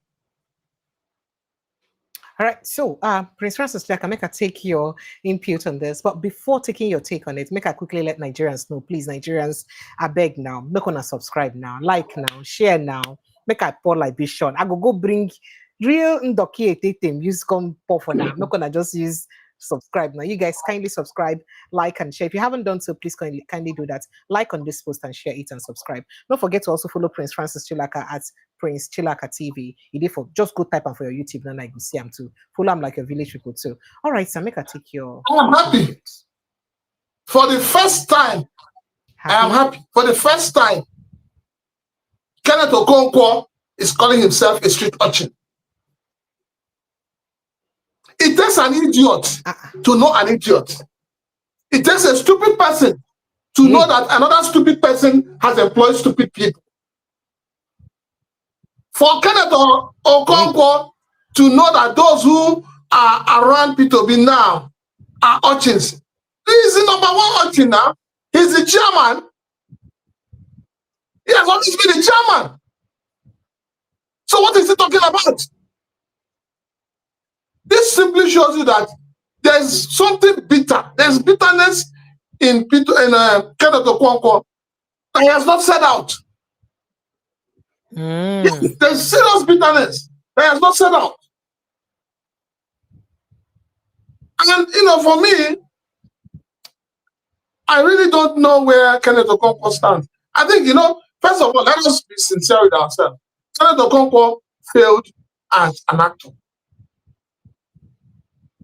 No, he did not fail. He's a fine actor. No, he failed as an actor. Since Kenneth Okonkwo joined politics, please, who has given him a role to play? Because he's too big for some roles, you know that. And he's which role? Please mention. Let's go ahead. What is the difference between now? Let us be honest with ourselves. I don't see any difference between Daniel Wala, Reno Mokri, and Kenneth Okonkwo. They're all the same. It's the same boat. So are you saying that if Atiku Abubakar win election, it will be the Daniel Wala or Reno Mokri of Atiku? If Peter Obi win election tomorrow, Kenneth Okonkwo will come crawling, begging for appointment. By the time you carry out proper investigation, you will find out that Kenneth Okonkwo is now benefiting financially from Atiku Abubakar. Don't forget, Peter Obi when they give shishi. And again, the problem starts from. But one thing I think Kenneth Okonkwo should do is to go back home and think and ask himself and reflect. This Peter Obi I keep calling out every now and then. Why is he ignoring me? It shows you maturity. It shows you that they are not on the same level. It shows you that Kenneth Okonkwo does not have class. If you can look in the eye of somebody you have worked for, Kenneth Okonkwo in Igbo slangs was an Otimbu to Peter Obi.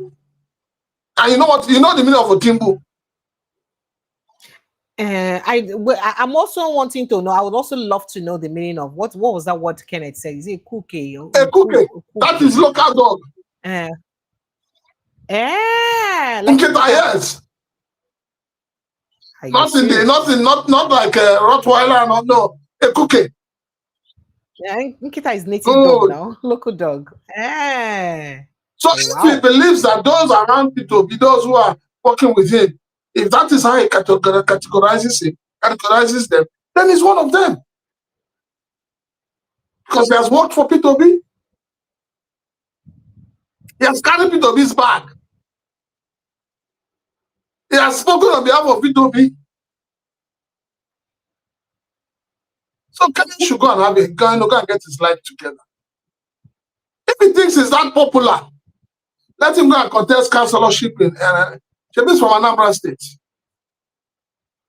Let him go and contest councillorship. If he wins, then we'll know that yes, he's a political bigwig. All right, so let me quickly also take the reaction of the SGF concerning Peter Obi. Be like everybody just drag Peter Obi from different hand. Maybe hand could depend on by now. Let's take a reaction of the SGF. If Peter Obi could not rescue Anambra, he's talking of rescue 36 states and Abuja. All these other people, I don't want to mention their names. They came, they saw, they didn't conquer. Even in their states. The way forward is what the Maxim has already said. It's like differences without division, rivalry in fellowship. We love this country. And we have to borrow from the example of Mr. President. He's a Muslim. He's at home with all of us, Christian, Muslims, traditionalists. Nigeria is a huge country on the move. And under his direction, we know that we are going to reach the promised land. I knew he inherited a very bad economy. We're out of it today. Our GDP is growing at 4.4%. It's a record. And what you have in our foreign reserve is also a record from 0 to $42 billion. What is people who are hanging around talking about coming to rescue Nigeria? Which Nigeria? If Peter Obi could not rescue Anambra, he's talking of rescue 36 states and Abuja. All these other people, I don't want to mention their names. They came, they saw, they didn't conquer. Even in their states. I think you are a journalist and you also have to ask questions. I know what the federal government is doing. And you should also be interested in what is taking place in the sub-nationalities as well. All we want to say, and rightly and correctly too, is that we are on the right track. We are being celebrated because we are doing the right thing under President Bola Ahmed Tinubu. The signs are already there. We're coming up. We're coming up and strong and. All right, so that's now waiting on our SGF Oga George Akume. George Akume was the governor in Benue State. Please let him come and tell us what he left in Benue State as his legacy. You know, it's easy to just open your mouth and talk. Let him tell us what he achieved as a governor in Benue State. What did he do? What can he point to in Benue State today to say this is what I did? Well, Peter Obi can point at things he did in Anambra State, which are not hidden. Well, let him show us one. Let him say, this is what I did in Benue State as a governor. Then you cannot come out and be bold of it. Oh, well, Nigeria is moving forward. You are moving forward because you are benefiting from the taxpayers' money. How about the ordinary Nigerians? Nigeria is moving forward. How much is fuel today? How much is a bag of rice? When he was a governor, how much was a bag of rice? When he was a governor, go and find out. How many IDP camps was he able to how many of them was he able to send back to their ancestral homes? How many? Is your secretary to government not ashamed to come out on air to talk that as a governor, his state was turned into a land of IDP camps. And you're asking that they're journalists, they should be asking questions. I'm asking him the question. Let him come out and tell Nigerians that as a governor, this is what I did. I was able to secure my people. I made sure there was no IDP camp. I was able to build roads, open up roads. Where are they? He who comes to equity must come with clean hands. All right, sir. So speaking about Peter Obi, right, the Labour Party's presidential candidate for the 2023 election, Obi, he don't talk, say, the 853 billion naira where BC EFCC recover, say that just a tiny fraction of the massive money where they don't loot, politicians don't loot for inside Nigeria. And Mr. Obi commend the EFCC for the recovery, which he said was a step in the right direction. But he said Nigerians want to see impact. We must be able to trace where and how these recovered funds are invested. Now, the Commission deserves a commendation for these efforts, even though we are unaware, we are aware that it's just a tiny fraction of waiting in BC happen. Current, I mean, he said quite a lot of things, but make a leave him because the time don't go. How you see this one where EFCC say they don't release, they don't recover about 850 something, it's 53 billion naira, almost a trillion naira. Where the money is, first of all, so far. Let us know where the money is, because each time EFCC recovers money, we don't know whether they just share the money amongst themselves. You remember a few months back, I think they said money got missing from their office. They recovered funds, some of it got missing. So when they recover this money, into what account do they pay it into? And who did they recover it from? From spirits? That is the accountability we're talking about. When you recover money from people who have stolen it, why don't you parade them? Why don't you wear them your emblem? Why is it that only Yahoo boys you parade on the screen? Parade these politicians you collected this money from. Disgrace them publicly so that others will stop stealing. You don't cover them and you say you have recovered money. You are gaslighting Nigerians by saying, no, we're not interested in how much you recovered. We want to know who are the thieves. So we can look in their face and call them Ole, Eti Joe Wowa, Ole Ni, Unubundosi. That's what we want to do. Parawo. So that they can stop. But when you shoot them and you are jumping all over the place that you have recovered money and you want us to clap for you. So those spirits you collected the money from, we want to see them. Did you say spirits? The spirits. When you cannot put names to the money you have recovered, you cannot put pictures to the money you have recovered. That spirit now, Momo. All right, sir. So just while the phone lines are open, they will be open shortly so the Nigerians can jump in on the conversation. This is Friday night, so that we can finish on time and go and Jaya Friday Jai. So there's something I want to call your attention to, and this is about our election. First off, the House of Representatives, they propose one-day election for all elections, presidential, governors, and all legislative elections for one day. How you take it? But aside that, it's a good development. So that it will reduce the cost we spend on election. And before we even do it, INEC needs to come and tell us the kind of glitch they had in 2023. When they had election, two were going smoothly, one suddenly collapsed. So that we know, we should also anticipate glitch. Are they prepared to overcome the glitch? Are they prepared to ensure that it is going to be credible? Are they prepared to ensure that there will not be rigging, there will not be snatching of boxes, there will not be killings? But I mean, for me, it is beautiful if we can have the elections in one day. So we know that after that, everybody go back to their work. All right, sir. So now speaking about the election itself, European observers, they've been to pay visits to INEC. Yeah, they I think they had paid a visit within the week where INEC had assured them that out of the 23 recommendations that the EU observers made, that they have done implemented about 8 of those observations, right? Now, the European Union EU observers have now warned that Nigeria is at risk of experiencing the shortcomings associated with the 2023 general election in 2027 if reforms are not concluded before the polls. That's to say, waiting we see the shege we see for 2023 election, we be about to see that shege again if we don't do any reform. But inside a press conference where they hold for Abuja today, Friday, Barry Andrews, member of the European Parliament and former chief observer of the EU Election Observation Mission for the 2023 polls, can declare, say, Nigeria's progress on electoral reforms has been modest at best, dangerously close to stagnation.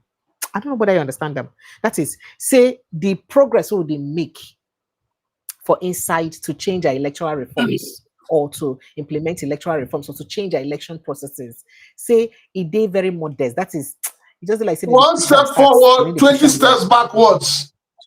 Exactly. Or he said at close, say it is. Hell, that one step forward, 20 steps backwards. You stand there, stand there, they wait like Mugu. I'm just worried. He said the country's democratic resilience depends on reforms that citizens can believe in. And while we welcome the legislative momentum seen in the Electoral Act Amendment Bill 2025 and the ongoing constitutional review process, time is rapidly running out. That's what you say, unless who will do the reform? Is it your senators and honorable members that are recess? Where did they go recess like secondary school students? They'll come and then what's going to do the reform? You cannot change something you're benefiting from. It's human nature. The reason why they are dragging their feet on the reform is that a lot of them will not come back if they put that reform on ground. Is it those who got their ticket into the house as Labour Party? You now do a reform, and the reform says you cannot cross carpet. Which party does we contest under? Simple question. So they know that if they do the reform in the right way, a lot of them will not come back. Are you serious? So they will just be doing as if, they don't know what they're doing, but they know what they're doing. They're protecting their interest. Nobody so makes a law that will jail him or her. It's the truth. Nobody go make law when you don't say, this law, if I make this law, this 1 million when I make from this transaction, I'm not going to see them again. I'm going to make the law.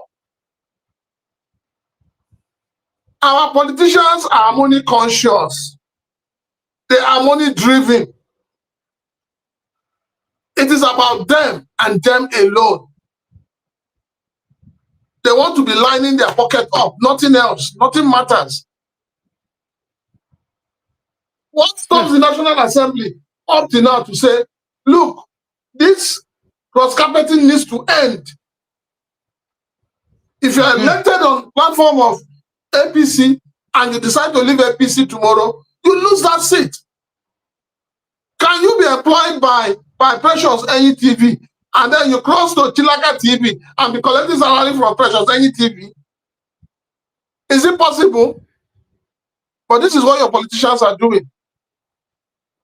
You get power from Labour Party, you cross carpet to APC, you maintain the ticket of Labour Party, you hold on to it, and you fight them that they cannot collect it from you. You have left them, they want to collect their ID card. You say they cannot collect the ID card from you. They cannot collect your salary from you. Are you not a thief? Is there any worse thief than you? You are the criminal now. And that is the problem. Unfortunately, those we have today as our political class and rulers are not patriotic. They don't understand the word patriotism. They are greedy and selfish. They don't even care these country boys.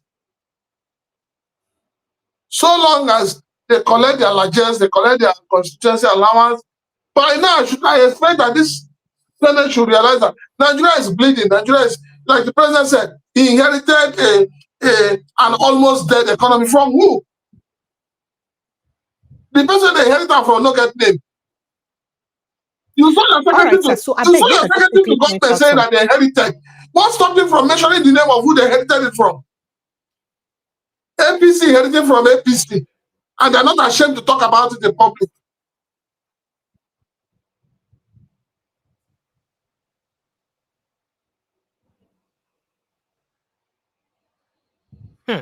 All right, so make I take a few more of the things and way we said and talk because it would be important make we see. Now they say unless these reforms are concluded within the next few months, there is a risk of repeating the serious shortcomings of the 2023 election.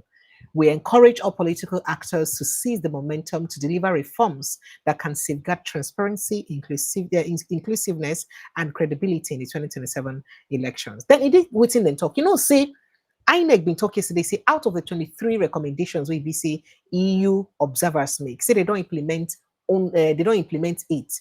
But the EU now, that is the EU follow-up mission, now waiting them be.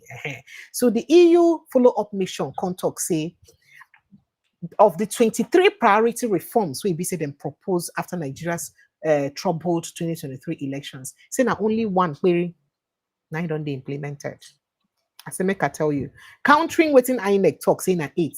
Now they don't. I have told you that your political leaders they lie from they speak from two sides of the mouth. Two others are partially adopted. They lie.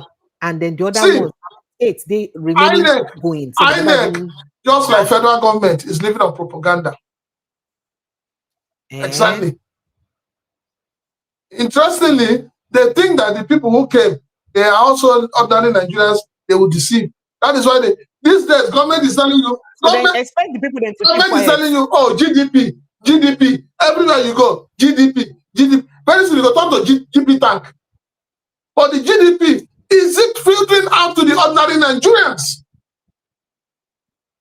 How is it improving the economic status of the ordinary Nigerians? Where are the infrastructures? Where are the roads? Where are the roads?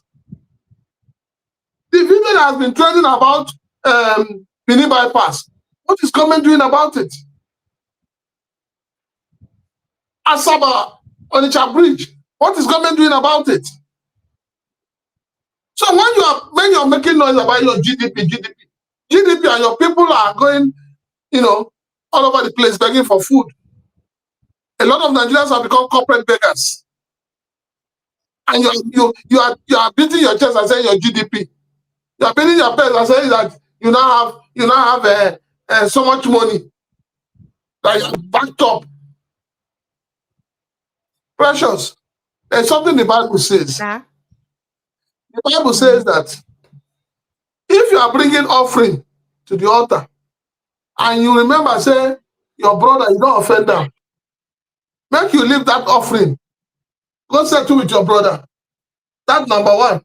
Number two, he says that if you are bringing offering to the altar and your neighbor hunger, they catch him, use that money, go feed your neighbor. That is what federal government should be doing right now. All right, sir, make I quickly take this call. Hello, sir. Good evening, sir. What did you say? What did you say your question was? Yes, sir.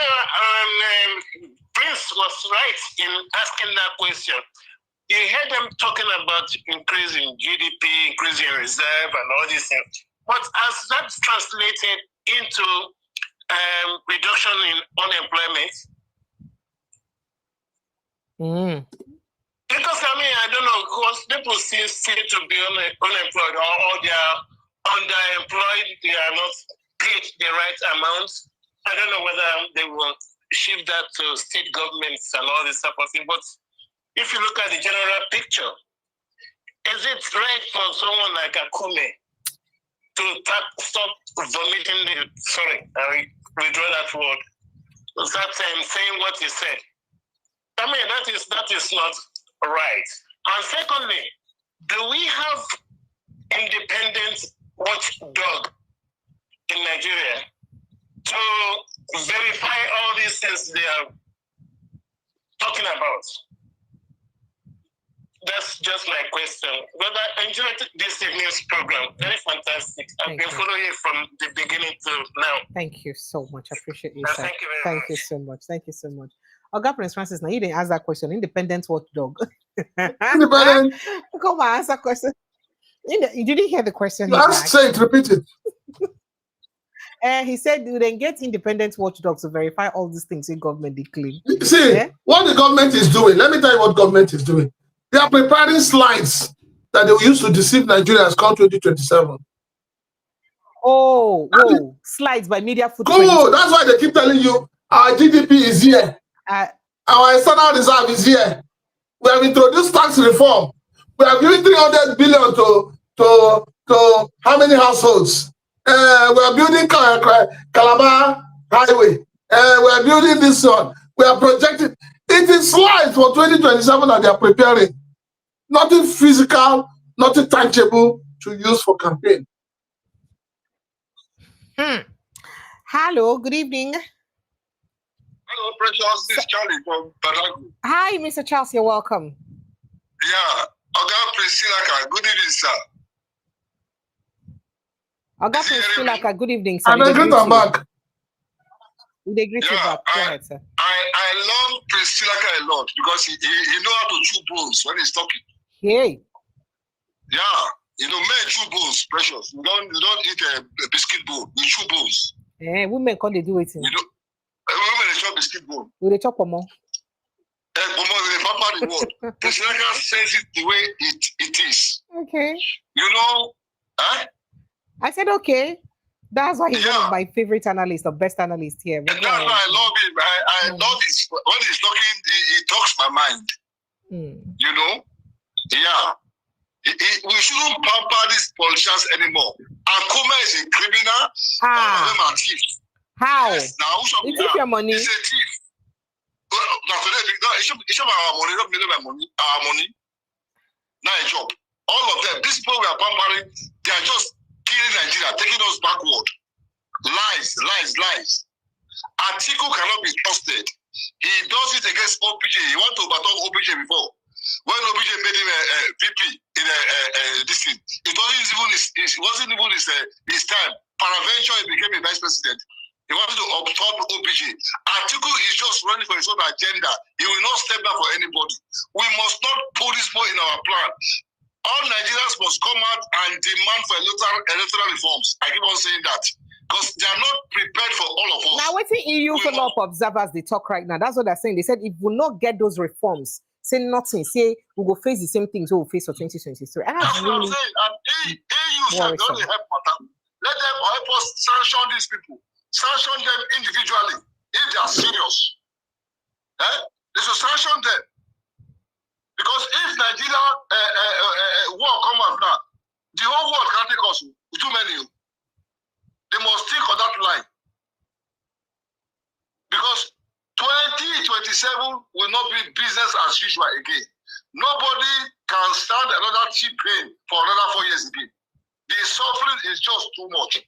People are now in multi-dimensional poverty. Poverty rate in Nigeria is so alarming. There's no more middle class in Nigeria. They are gone. So we must stand up our ground and pressurize EU. People in diaspora must put pressure on EU. People in London, Germany, Nigerians all over. Go to their office in Switzerland or wherever they have their head office in EU. Put pressure on them. Go to America, put pressure on them. Anywhere we are, put pressure on them. They must do electoral reforms. Or else we should experience what to experience. But you hear when I asked ABC spokesperson that question that day, Abi? Yes, now. Yes, but he was just talking this up and that. We shouldn't pamper them anymore. We employ them to serve us, Precious. Now we employ them. Now we interview them. We mustn't pamper them. No, we need to employ Nigerian politicians, so then be our girl. Are you serious? Who's the Oga? Who's the Oga? Then they pay you. Then they pay me. Who's your Oga? Now they carry my children go school, carry your children go school. We shouldn't give them any platform again to say as if they are superstars. They are not superstars. Bring out the criminality in there. Expose them. Enough is enough. We shouldn't care there. It's getting out of hand. It's painful. Go to other African countries, go to the world. And they see Sikama, president of Botswana, they ride bicycle for road. With a job together, for Cabroni. With a job. You can never see that from January to December, you don't see Tinubu. You see Buhari one day, he go to your village, in no River State. After getting the election, they don't finish. You don't see them again, God's spirit, Enough is enough. Who could not be pampered them again, I beg? Thank you. Thank you. Thank you, precious. Thank you, Mr. Carson. Thank you. And don't allow mental health to disturb, I beg. We'll try our best. Thank you so much. I appreciate you. Thank you. All right, make I enter backyard, go talk to some people. Good evening, Mr. Robinson, and welcome. Hey, my sister, I don't say how about dinner. Imbre to Bramo. Amy.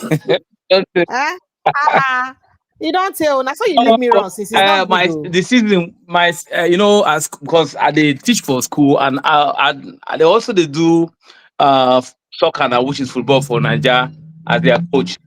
Okay. Most of the cities there is very hectic and school don't resume. And you did busy. Well done. Well done. Go ahead. Link up. Thank God, say done. Welcome. I hope you're fine. Yeah, thank God. Thank God. Yeah. Put your mouth for talk. What you want to talk about? I've been here this, although I don't know the whole topic because as I come in, now the middle of where my brother, now just the yes, small thing. But what thing I want really talk about is say, like all these is it observers or whatever, it's not EU. European Union, EU observers. European Union observers. You don't reach way. All these observers, they're gonna see part of the problem where would they get to. Because since they don't observe Nigerian elections since 1999, he did. I'm not sure anything. They don't make any changes. All the Baba government, what would they get? Now they're still there for bank, the Colobi, they do all this. So I think it's about time for the people of Nigeria to demand what they really want. Not because here, I remember when they do this election finish. I don't see any observer will come America. I don't know because if observer they did, I'm saying that every country they go suppose they go. Because if America go do election, no foreign observer come here. I don't see why they will allow for any foreign observer come Nigeria if they want Nigeria to be good. Because at the end of the day, they need to make any impact. The thing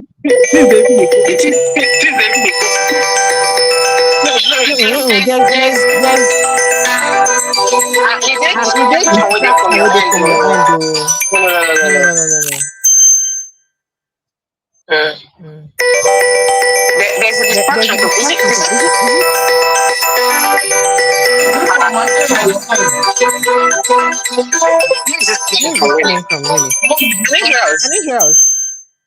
I can hear you. I don't know where this noise is coming from.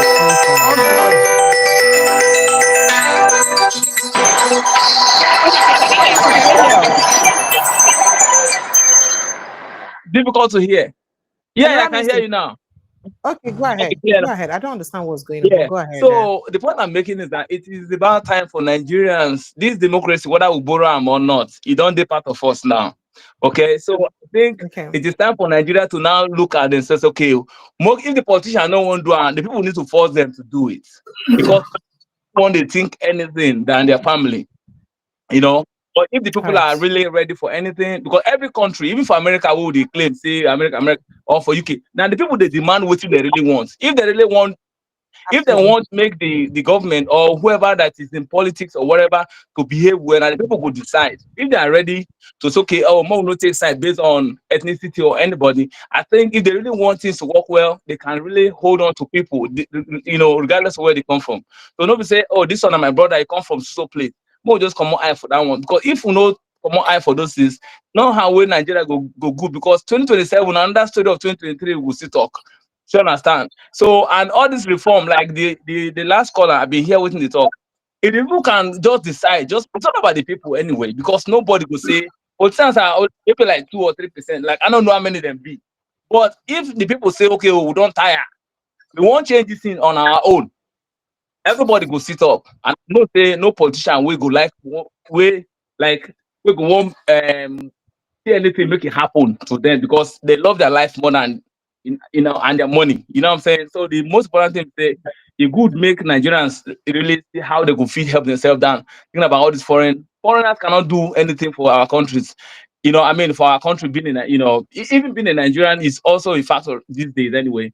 I mean, like, affect most of us, but if you say, oh, Nigeria and you blessed in a bomb, many times when they defend Nigeria for my work, sometimes they get heady, but they have so much respect for me because everybody did different. But the way when Nigerians they bash Nigerians based on anything, but I always fight them back for here. Say, look, nobody say even for America, nobody say they're too good based on say, oh, America, everybody will corrupt all over the world. Bible talk say everybody nine be sinner. So if it say that one country nine bad, one country nine good. So the thing is say make everybody just try and look up to the best way. And then secondly, lastly, let me not take your time. Sorry. This Obi and article thing, there was a time when I don't talk him before. I know Obi, whether I am the Messiah or not, whatever we see him being more decent than everybody else. But I go just make before this election, if this message can go to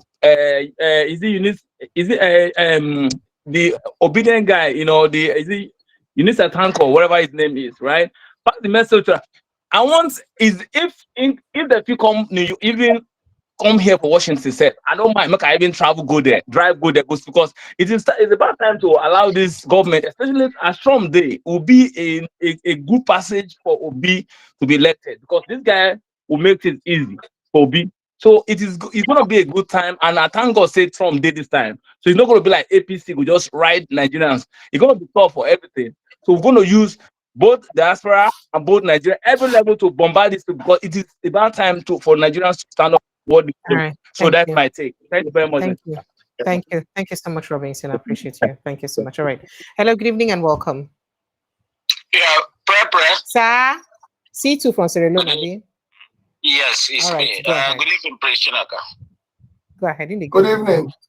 Yeah, Precious, I still appreciate you for the good job that you are doing, so that we gather in the evening and thank you. And quarrel with you a bit. And quarrel with you a bit. But I am speaking. My own problem is that I don't stand where and watch evil happens. I speak out when I see evil. That's me. I don't know about any other person. Okay. You see, there is. I will thank President for. You see, it's because of Kenneth Okonkwo I called. If not, but President have made justice to that man. He failed as a Nollywood actor. He failed. A failure is a failure. Precious, let's begin to call evil an evil. That's one thing about this. You look at, you see, I am a very different human being altogether. God in heaven knows. If there is one, I'm telling you. Let's call evil an evil so that evil will go away.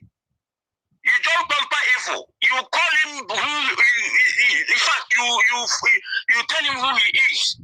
That man is a failure. Every time will be. How did he has been accusing Obi since he left the Labour Party, and this man has never for one day replied you. Don't you know that he's a stupid idiot? Did he have that man Kenneth Okonkwo?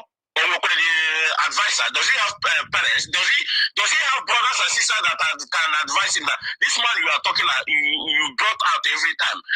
This man has never come to even talk to you. Can't you reason?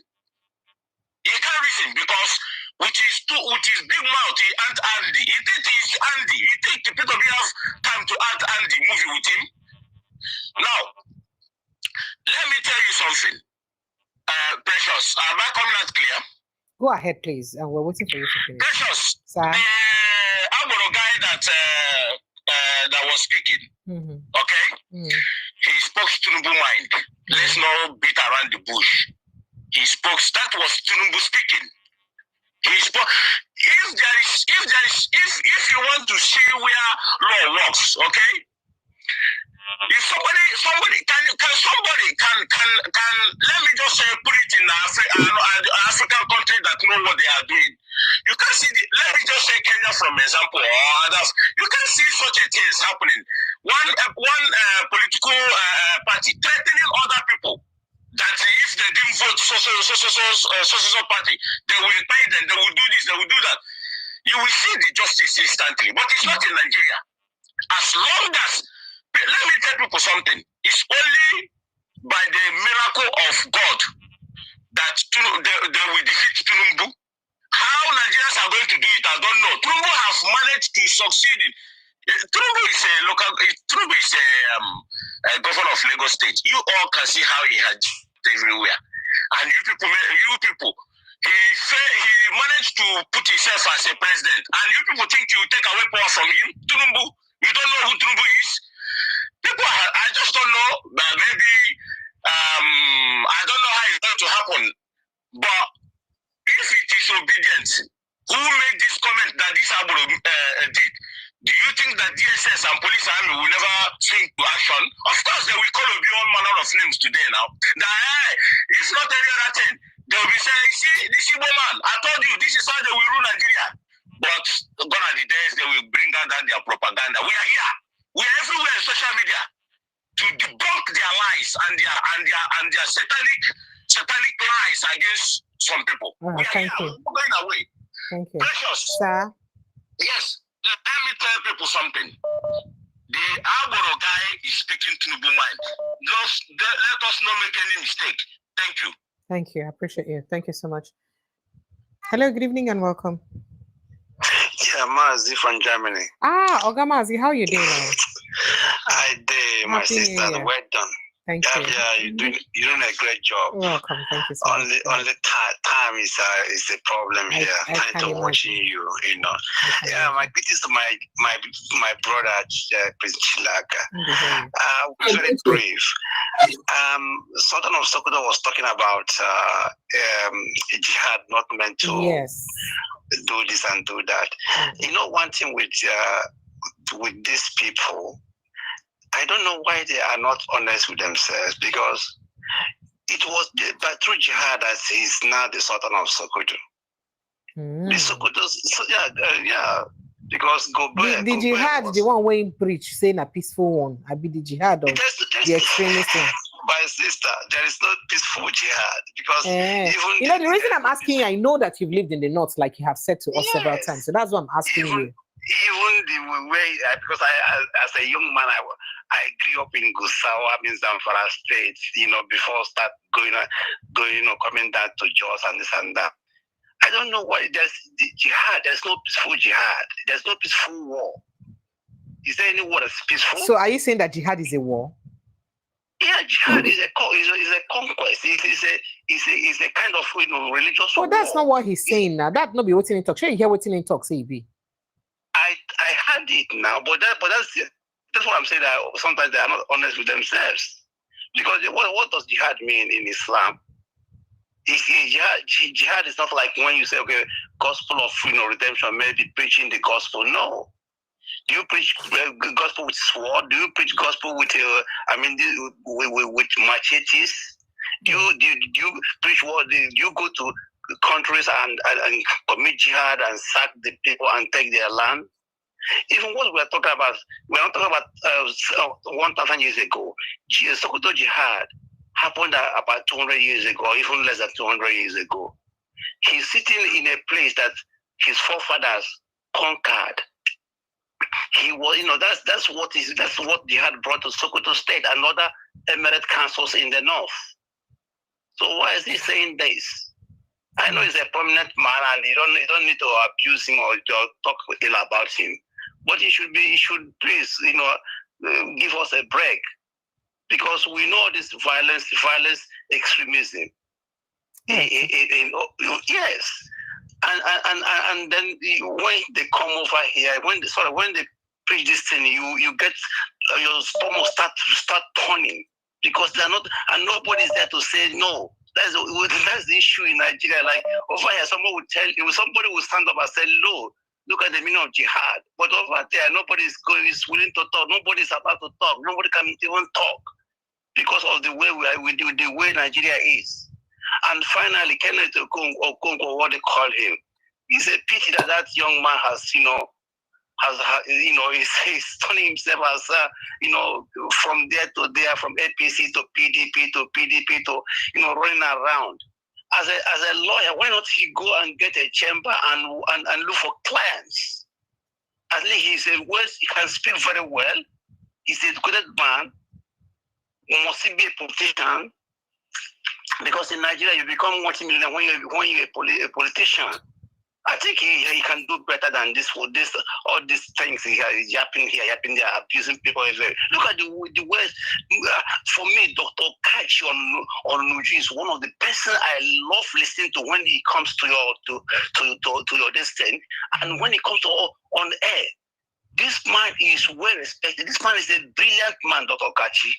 You know, he's not a hungry person. He's an academia. He can.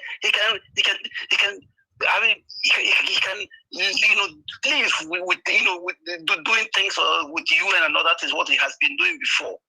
This man, you see how he was talking what he was talking about this man. I mean, Kenneth, please, he should just watch his mouth. Just watch his mouth. Thank you, sir.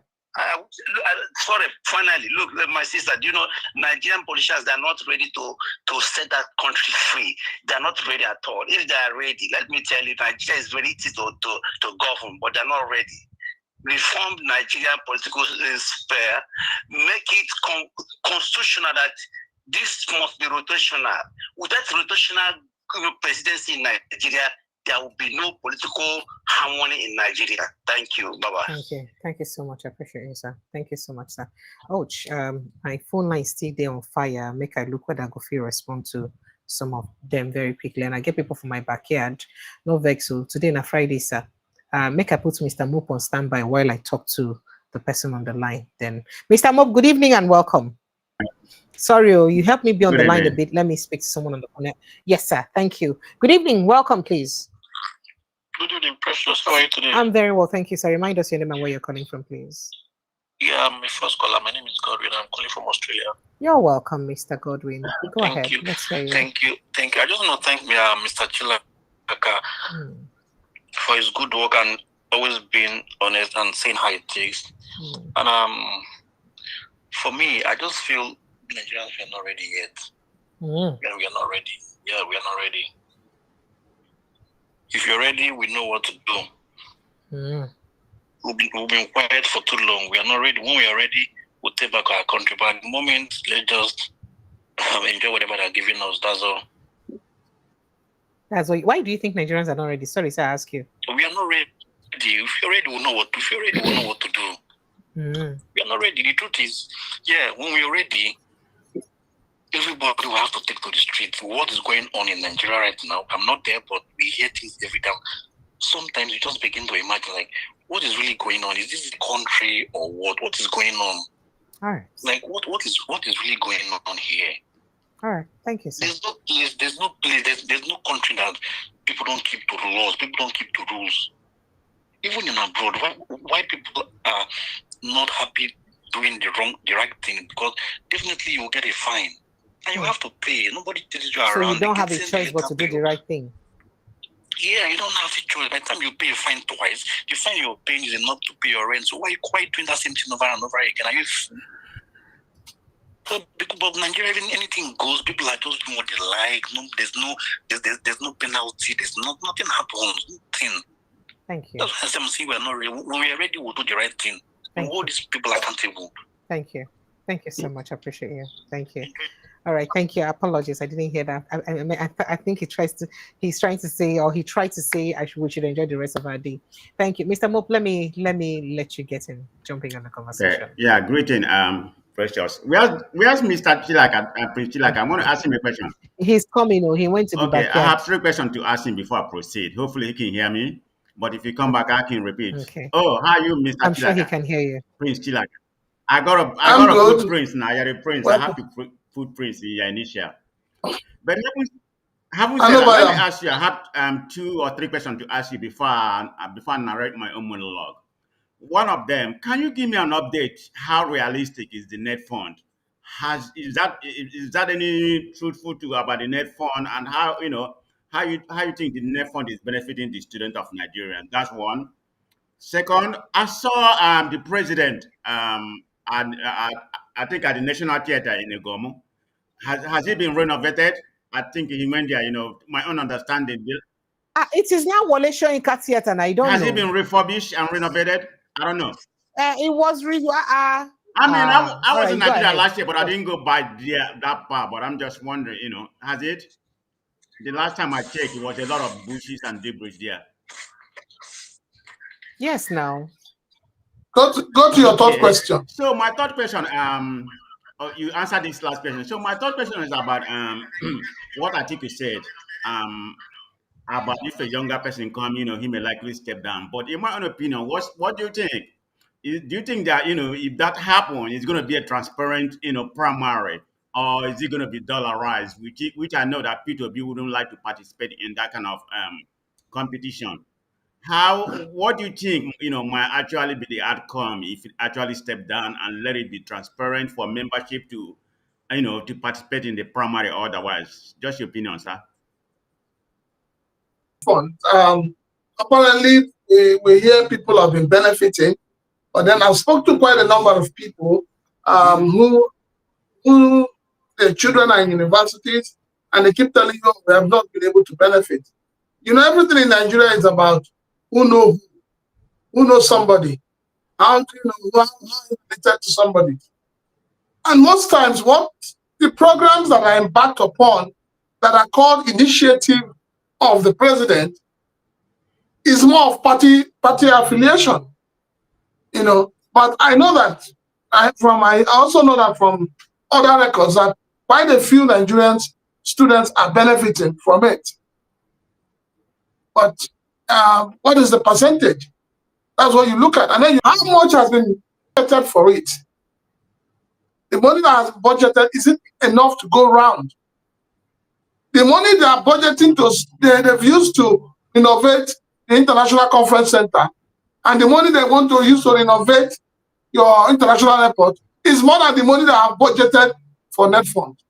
But, by and large, yes, quite some students are benefiting. At least we know students are benefiting. Students have come out to say they are beneficiaries. Unlike the one that they're sharing what they call tranches, sending, I call it accidental transfer of funds, which they say they are doing, which nobody has ever come out to say that they're beneficiary. For that, yes, people are benefiting from the net fund, but the same question I'm asking, what is the percentage of those who are benefiting? That. Now, talking about the National Theatre, yes, National Theatre was renovated under, I think, a private partnership. It has been renovated, and it has now been named after a laureate Nobel, Wole Soyinka. Even though he's claiming that it was hijacked, it was ambushed, and all of that. But for me, that is just trying to find an excuse. Things you couldn't accept when Buhari was the president, now you're accepting them, even when the economy is getting worse. So it speaks of double standard for me. But then it's neither here or there. On the third one, this is what I always tell people. When it comes to politicians, I always want to hear from the principal and not from their aides.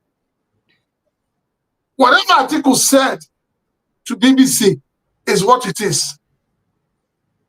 So anybody that is now trying to do damage control is wasting his time. He's wasting his time.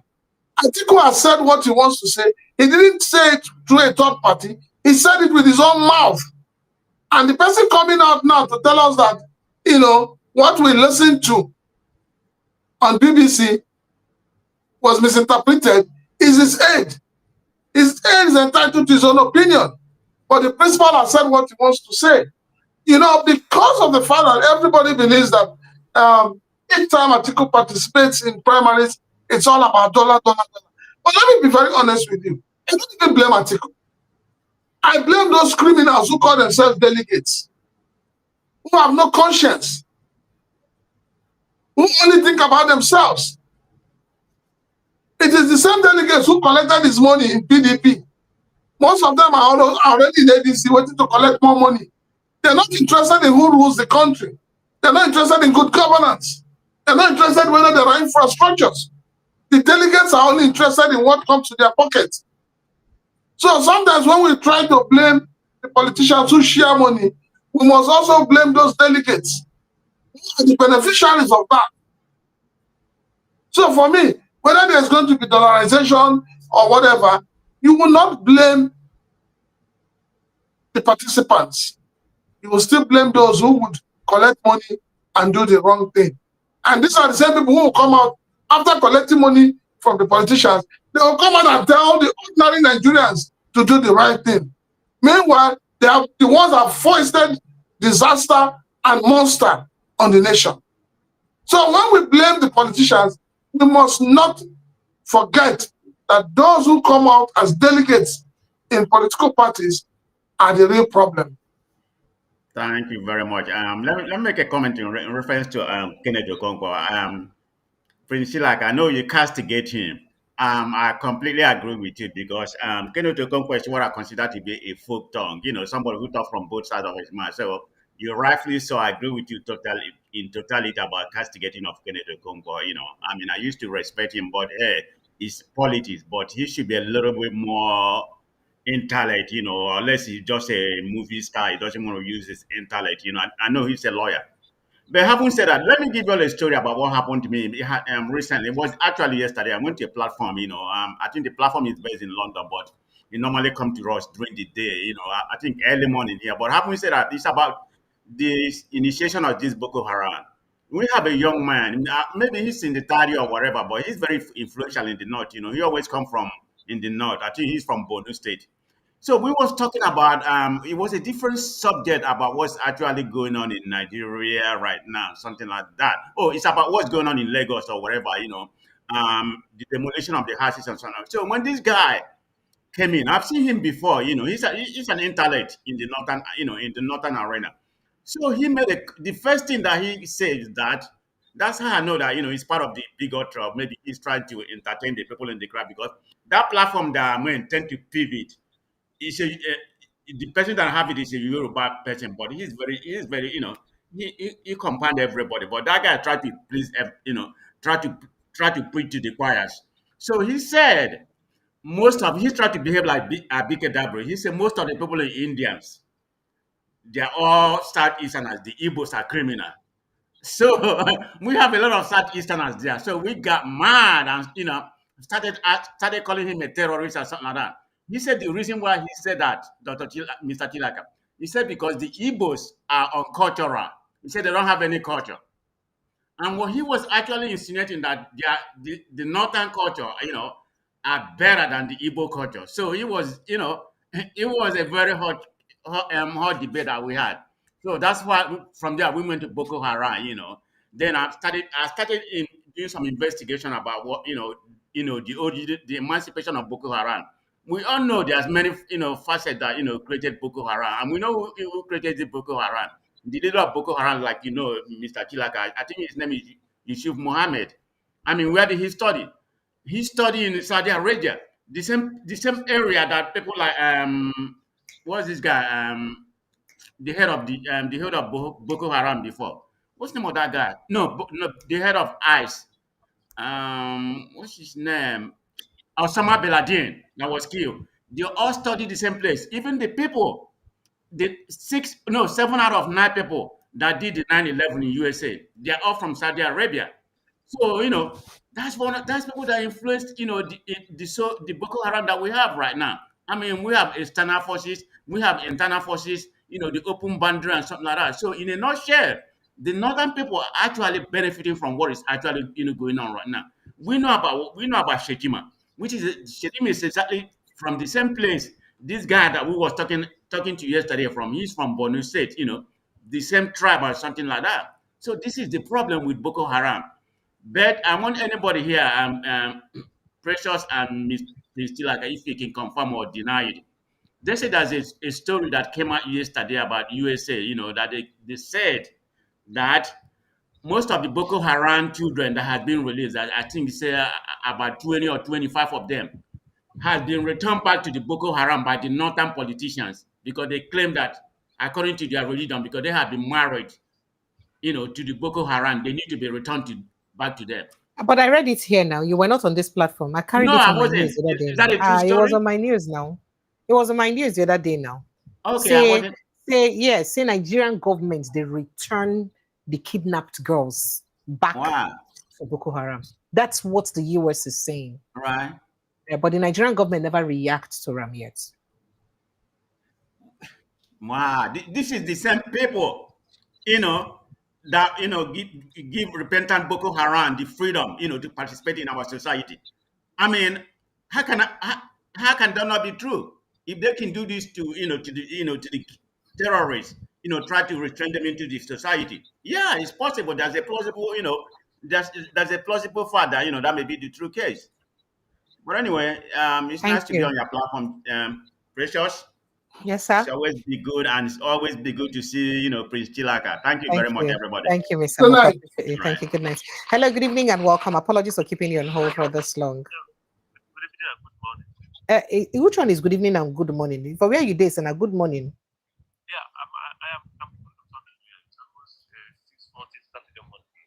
Oh, wow. Okay. Go ahead, please. Okay. Actually, it's kind of appreciation. I don't have much to say because Mr. Chilaka have already done a good work.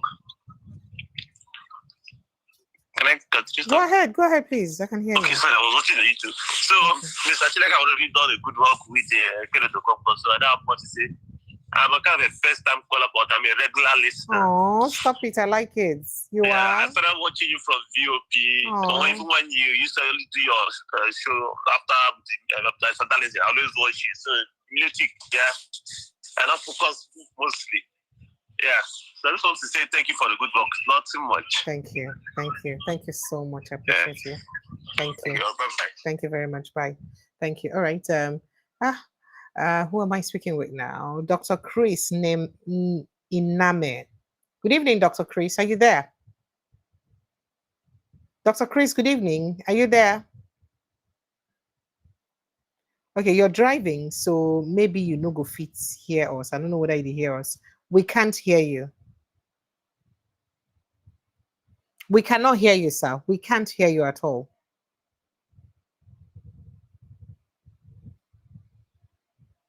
We can't hear you. And maybe you try to rejoin. We cannot hear you.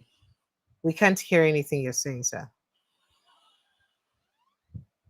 We can't hear you. Okay, maybe you just try to rejoin us again because we need to hear you at all. But our phone lines are still plenty and it's still the buzz. Make we look whether we'll go fit get back all the people. Then we speak to as many people as possible back again. I see all your messages and I appreciate you. Let me bring back Prince Francis Chilaka.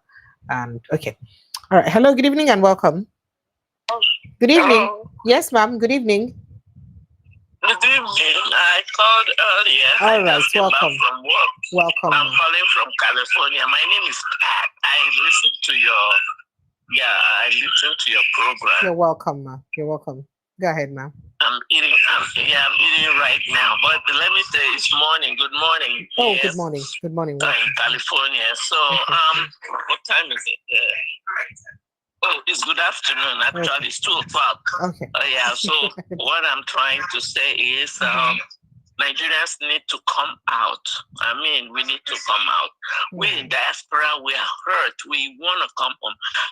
And secondly, all the people that are displaced, everybody needs to move to Abuja.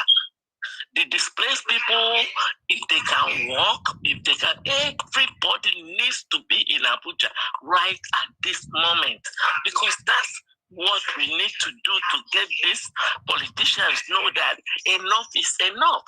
If we see young people, the women wandering the streets, the young guys sitting doing nothing, all those people need to be in Abuja. Everybody. And they need to know what their representatives are supposed to do for them.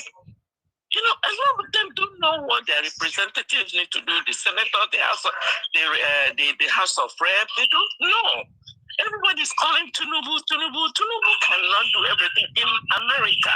You go to your mayor, you go to your senator, you go to your rep. When things are hard for you or you need something really done in your ma'am, do you really think that Nigerians have access to their representatives and they're not getting access to them? No, but the thing is, if they don't have access, then that's why everybody, like we're talking to DP something camp. They should be in Abuja. Let the camp be in Abuja. If it's 10 DPA, DPF, DP something, everybody needs, when Abuja is filled with filthy, hungry, everybody there, maybe they will wake up. Like everything that happens, everybody goes to Washington, D.C. That's where it happens. I don't know where everybody is complacent about what is happening in Nigeria. We here want to help. We are helping our families, but it's not helping. Everybody needs to be in front of Asoro, in front of Senate House, whatever those politicians are, and they need to, ask them. They need to ask them how many DP something camp do we have in Nigeria? How many in the north? They all need to move to Abuja. IDP camp or whatever. Thank you very much. Because I don't know. They all need to move into Abuja. Camp there. Camp in front of Asoro. Camp in front of this thing. It might sound crazy, but sometimes crazy stuff really attracts attention. Everybody's hiding, all this nonsense. Everybody needs to, homeless people go there. PDP, everybody.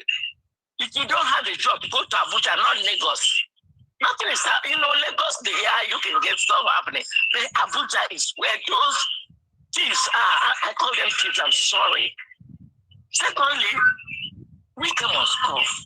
If not, the Nigeria we have is gone. Wike, Akpabio, and Tinubu, they are the people that have messed up that country. I'm not afraid to say it, but we need to do something. Everybody needs to do something. We in diaspora, we are frustrated. We can't even visit our country. I've been here since in the 80s and early 80s and 70s. I need to visit my country. No light. And we should talk more about light. Where there is no light, there is no life. Thank you, ma'am. Thank you.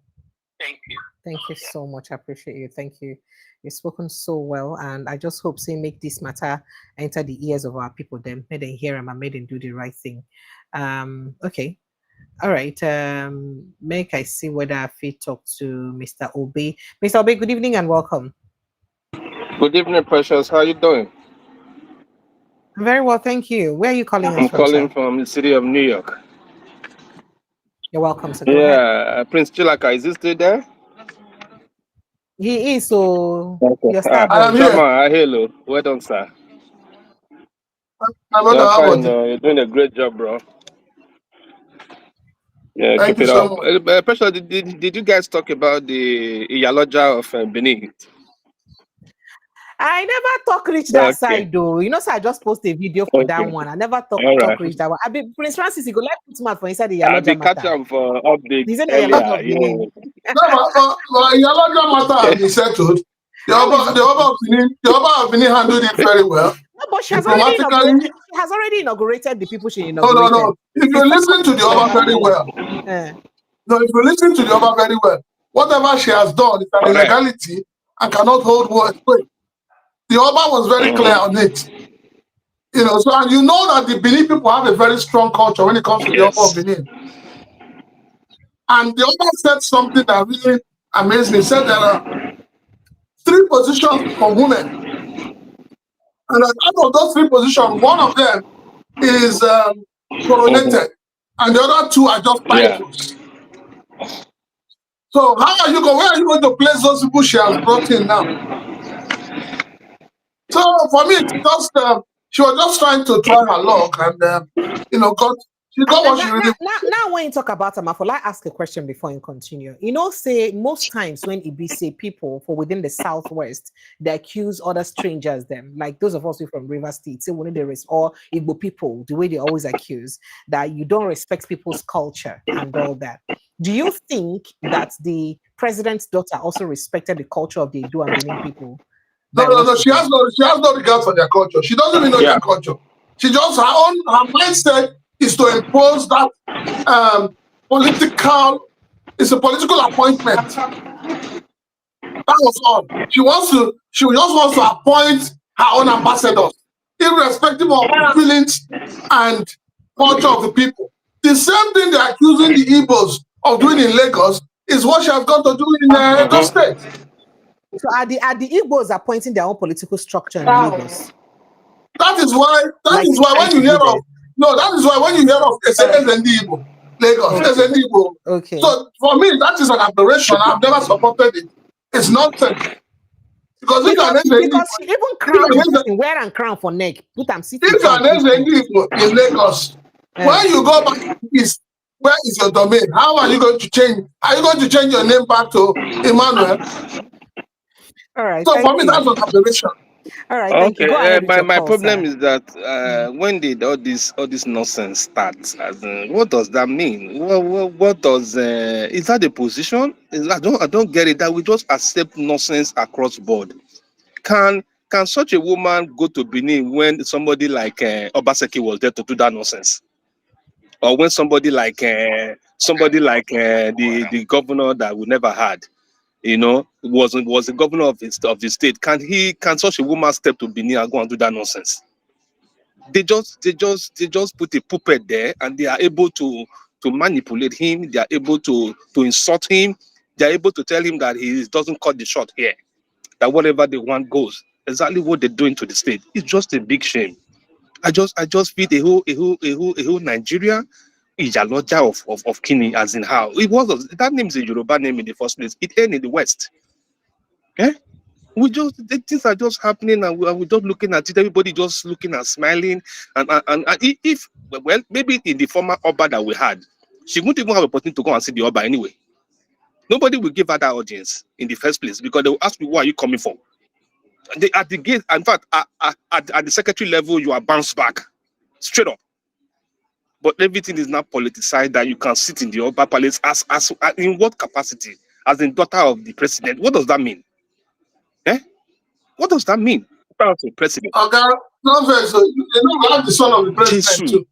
He's the son of the president. Well, in the aspect of Oga Okonkwo and ADC and my vice president and the president we will never have, the person of Atiku. Well, I was thinking that he was going to be a very good gentleman to know that when the ovation is high, is when you just step down out of the stage, man, and go cack somewhere and be an elder statesman or be an advisor at the level. But when we begin to make children insult us and make everybody point finger, I just feel like, is it about money or about pride or about bearing the name or about trying to serve the people? Because I'm not sure all this age thing, they don't understand the implication of age to this job of the president. I don't get it. Okay, he's capable. He is qualified for the position. He had the capacity to contest and and voted for whatever. That's fine. But at the level of coming to do primaries, that's fine. He told you that, has he ever lost primary before? That's what he told them at PDP. He told them. He said, do I ever lose primary? He doesn't lose primary because he has the capacity to win every primary. In Nigeria, everybody's saying Obi should contest, Obi should be part of it. Obi knows the system that these people are operating on. That it's not. Let me show you an example. That for you to be a delegate, do you know people pay as much as 10-20 million to be enlisted as a delegate to go to that thing? That becomes a capital investment. Hold on, brother. Hold on. So people lobby. Yes, to be on the list. To be exactly. Delegates. If I have spent 10 million or 20 million or 15 million to be enlisted as a delegate, you could imagine that my going there is to go and do the kind of nonsense they are doing. All of them now that were in APC before, they are all decamping now to parties that will call them for delegates so that they can go and collect money, because APC is not going to have a money back primaries. You understand? Because of the endorsement of the president. So all of them now are now going to other parties to go and lobby to enlist themselves into delegates of whatever is going to happen at this time. So you see, the system is bastardized from the foundation, from the beginning, from the state. So you could imagine that they are writing names of people, you are giving 10 million, 5 million. So how are you going to go there to go and vote for capacity and competence? How? How? That is the foundational problem we need to deal with. Obi is not the issue. Obi knows that if he just go there, he wants to go and cajole himself, because that is going to be a mess on him to go and contest. If Obi is contesting with a let's say South now, let's go there and do ballot. He will contest, and nobody will win him anyways. Is it Oga Rotimi that will beat Obi? It's not Rotimi's time. But Rotimi knows that he doesn't have the crowd at the moment, though he had them out. But that's what I'm saying. Obi coming out to say, I'm not going to be part of this, to me, he understands. I won't blame him, because the system is not working. If a man has spent 100 billion naira to get a ticket, is he not going to steal when he enters the position? Is he going to serve you? Don't Nigeria understand that? Or they just so poorly, you know, because of poverty, or because of insanity, or because the system has been so bastardized that people don't reason again, that you can't invest such a money into a position and you go there for service. That is why this guy here now is able to punish a governor, is able to remove a governor, is able to appoint anybody, is able to manipulate the house, manipulate the Senate, manipulate that to get what he wants, because he think he bought it. He think he paid for it. That is why he had the effrontery and the boldness to be doing what he's doing. So we want to do a second one again and go and look somebody for a money bag to come and lead us, and you expect him to be responsible to the people. It's a lie. It's not going to happen. If the person buys the position, he will rule, he will recover his investment and want to make more money and profit on it. At the end of the day, he will be doing this charade that we are seeing all around. It's so sad, precious. This is all I want to say for now. Thank you. Yeah. Thank you. Thank you so much. All right. Good evening and welcome. Very quickly, Prince Francis Chilaka, I have to release you so that I'll continue with my calls. I know you're very tired. And I wanted to tell you very quickly, say President Muhammadu Buhari people don't respond to Jonathan for waiting in talk. Say Boko Haram nominates Buhari as their spokesperson. Say na lie. Say they no nominate him. He said, I mean, Garba Shehu responded and said a lot. But Garba Shehu is not being sincere. Let me quickly let him talk. You respond adequately. Hello, good evening, sir, and welcome. Hello, are you there? Hello? Hello, Mr. Edward. Good evening and welcome. Mr. Edward, are you there? Hello. All right. Unfortunately, he's gone. So yes, Garba Shehu said that. I don't know as I go use put them, but the talk plenty, and time no good for me to read up all of them because he said quite a lot. But let me see if I can just read excerpts of what he said. In fact, he even blamed Jonathan and called it that saying I'm waiting in when you score political points for 2027. Say if you don't get any other thing to use score political point for 2027, you should look for better things to do and not just that. Now, this is an excerpt of the statement. Make we just put them up, make we see very quickly what in be say in talk. Because a lot of Nigerians now, the thing don't they make the thing don't they trend. Nigerians don't they worried if what they know it's different from what the reality is. So that's excerpt of that conversation. Let me see. Okay, that's it. That's it. That's what he said. Let me quickly see if I can read it out very quickly so that you respond to it. I'll let you go, then I continue with my calls. Okay. So now waiting Garba Shehu put up with this. Okay, that's it. That's the statement. There you go. So the statement reads Thursday. It says Boko Haram did not nominate Buhari as their mediator. He said to be president in 2027, Goodluck Ebele Jonathan should look for another story to tell Nigerians. We are compelled to make a response to a terrible statement made on the late President Muhammadu Buhari by his predecessor. in office, President Goodluck Ebele Jonathan, to the effect that Boko Haram had nominated him to represent them in a dialogue with government. If this is a campaign statement towards his bid for the presidency in 2027, we want to say to him that, Mr. Jonathan, you are making false starts. I saw you talk. Now, Mohammed Yusuf or Abubakar Shekau, the deceased leader of Boko Haram or leaders of Boko Haram terrorist group, never nominated Muhammadu Buhari for any such role. In fact, Shekau routinely denounced and threatened Buhari, and their ideologies were in direct opposition.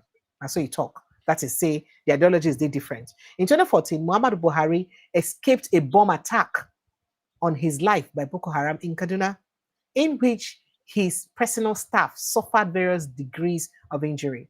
Buhari's campaign focused on fighting Boko Haram and restoring security to Nigeria whenever he became president, putting him in the direct opposition to the terrorist group's leaders. Contrary to the news making the rounds in those years that the radical Islamist extremist Boko Haram had nominated Buhari as their mediator between them and federal government of Nigeria in the proposed peace talk.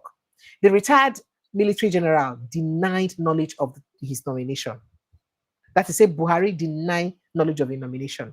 Now, when that nomination come out, it take a couple of days before we hear from news say Buhari don't decline the offer, say no go talk again. So how come this is happening now? Now, quoting further, he said in a statement issued by the then National Secretary of the Congress of Progressive Change, CPC, Engineer Buba Galadima, Buhari, the national leader of the CPC, said he was not aware of the appointment. As at 10 p.m. yesterday, Thursday, when I spoke with him, he said he has not even heard about Galadima's that he had not even heard about it. Galadima said that is reacting to the fact that Buhari had never heard about that. Now, continuing, the party secretary told reporters that Buhari said the whole thing to him is just a speculation, and that since nobody had contacted him as a person for him to even know who is behind what and what the motives of the whole exercise are, he should not speak to the press. He revealed that Buhari, the 2011 presidential candidate of the CPC, further told him that as an elder statesman and a patriotic Nigerian, he will continue to pray until peace and tranquility returns to Nigeria. And so Buhari tell him. Well, he said a lot of things debunking that. I don't know what I make a read until the end. He said what led to the misleading information was that a faction of the terrorist group, possibly sponsored by Buhari's opponents, staged a press conference in Maiduguri, Borno State, through a certain Abu Muhammad ibn Abdulaziz, who claimed to be the Boko Haram commander in charge of southern and northern Borno, saying that the sect would prefer former military leader Muhammadu Buhari, ex-Yobe State governor, and the then senator, now late Bukar Abba Ibrahim, first Nigerian Minister of Petroleum, Shetima Ali Mungunu, also late chairman of the Petroleum Committee on Insecurity, the Northeast, Ambassador Gaji Gatimara, and other prominent members of Borno Emirate to mediate between them and the federal government. So no be say that Buhari Tokam. Abdulaziz was, roundedly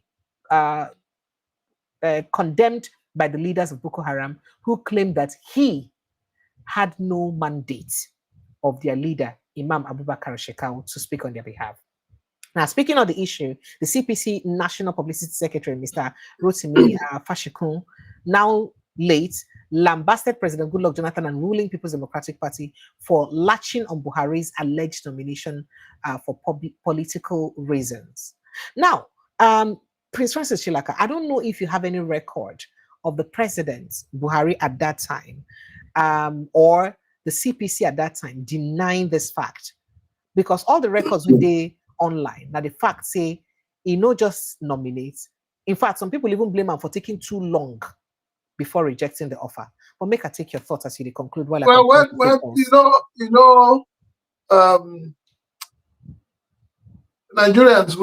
we forget a lot. And interestingly, Nigerians don't read. when that issue came up, and the news was all over the place that the terrorists, or whatever you call them, Boko Haram or whatever, had nominated the late president. The late president didn't, there was no objection. There was no time he came out himself to object to it. And you see, when they say silence is golden. When you keep quiet over some issue, people assume that you are aware, and that assumption becomes the reality. So now that Garba Shehu is saying it, it's new to all of us too. It's new to us that Buhari rejected it, but as at that time, why didn't they come out vociferously like this to say no? So it's neither here or there.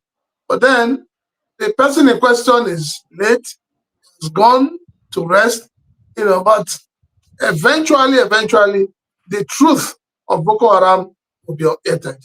Thank you. Let's release you. Thank you so much so that I can continue with calls. I appreciate it. I kept you here for almost 3 hours. It's not easy. Thank you so much, sir. Do enjoy the rest of your weekend. See you on Sunday for our Sunday tonic. Thank you, sir.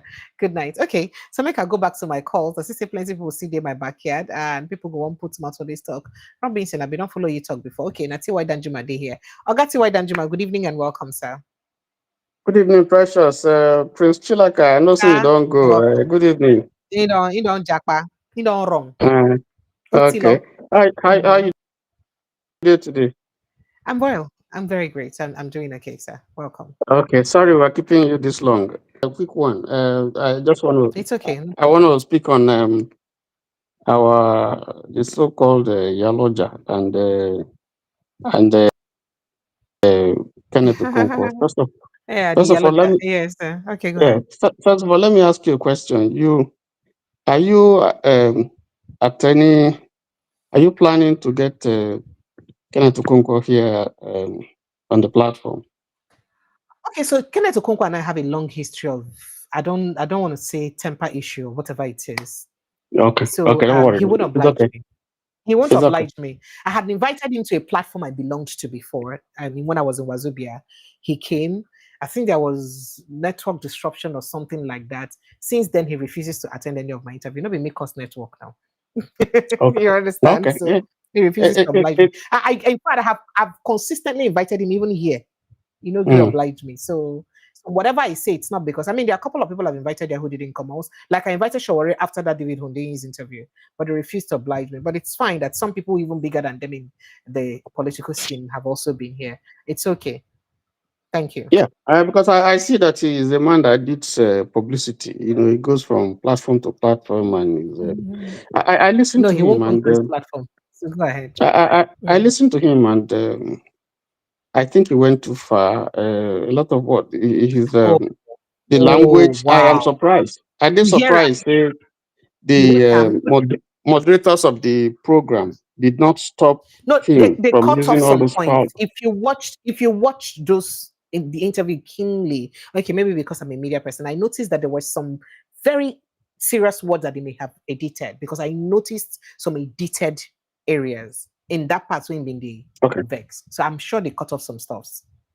I'm sure because it's a recorded interview. So even the ones that we see, so much foul language, is pedestrian, no scintilla of decency, no decorum. He just brought himself and his personality down. I was emphatic. I didn't think that he would use that kind of foul language to describe someone like Dr. Kachuku and then to talk about Obi. They are not his mates in any way. But that's why I was saying. But it's okay that he can't come to this platform because I would have liked to ask him a few questions. But if you watch him, you see that he looks like a man that is bitter, is desperate. He has some offense or grudge or vendetta. What end? What really? Why? Why do you think he would be if he is? If you watch, the psychologists where they read the people's eyes and mouth formation and all that, you can easily read a man who is speaking from his heart, a man who is bitter, a man who has maybe scores to settle with. And if you look at his mien, and apart from the language, you could see that there are issues that he's dealing with. And I think if anybody is listening who knows him, I think he should probably go for go and see a psychiatrist so that they can check him out and see if the he's same person who okay. said Dr. Nonoju Or has a perhaps degenerative disease. no, but you can see him now. You can see the way he's talking, or maybe you can help him. You know, take him to Ndoki. They give him Ndoki water. You know, and straighten him. Stop this. You know, so anyway, but that's that. You know, him look like a decent person, like a learned person who's a lawyer, who is taught in law school to be decent in the use of language.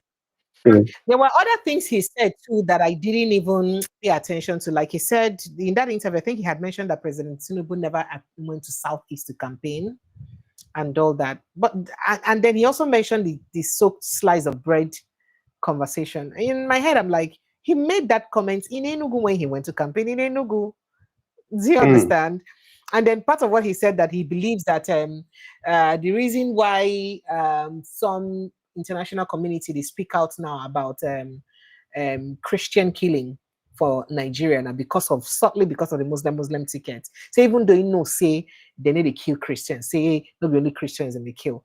Again, I wanted to say that if you look at what's the statistics of the religion of the people that are being killed, if you look at it, the statistic is tilted higher within the Christian community. We'll not talk saying they need to kill other people. They kill both traditionalists and Muslims, but you get larger number of Christians. I mean, how many mosques they don't burn vis-a-vis the number of churches where they don't burn?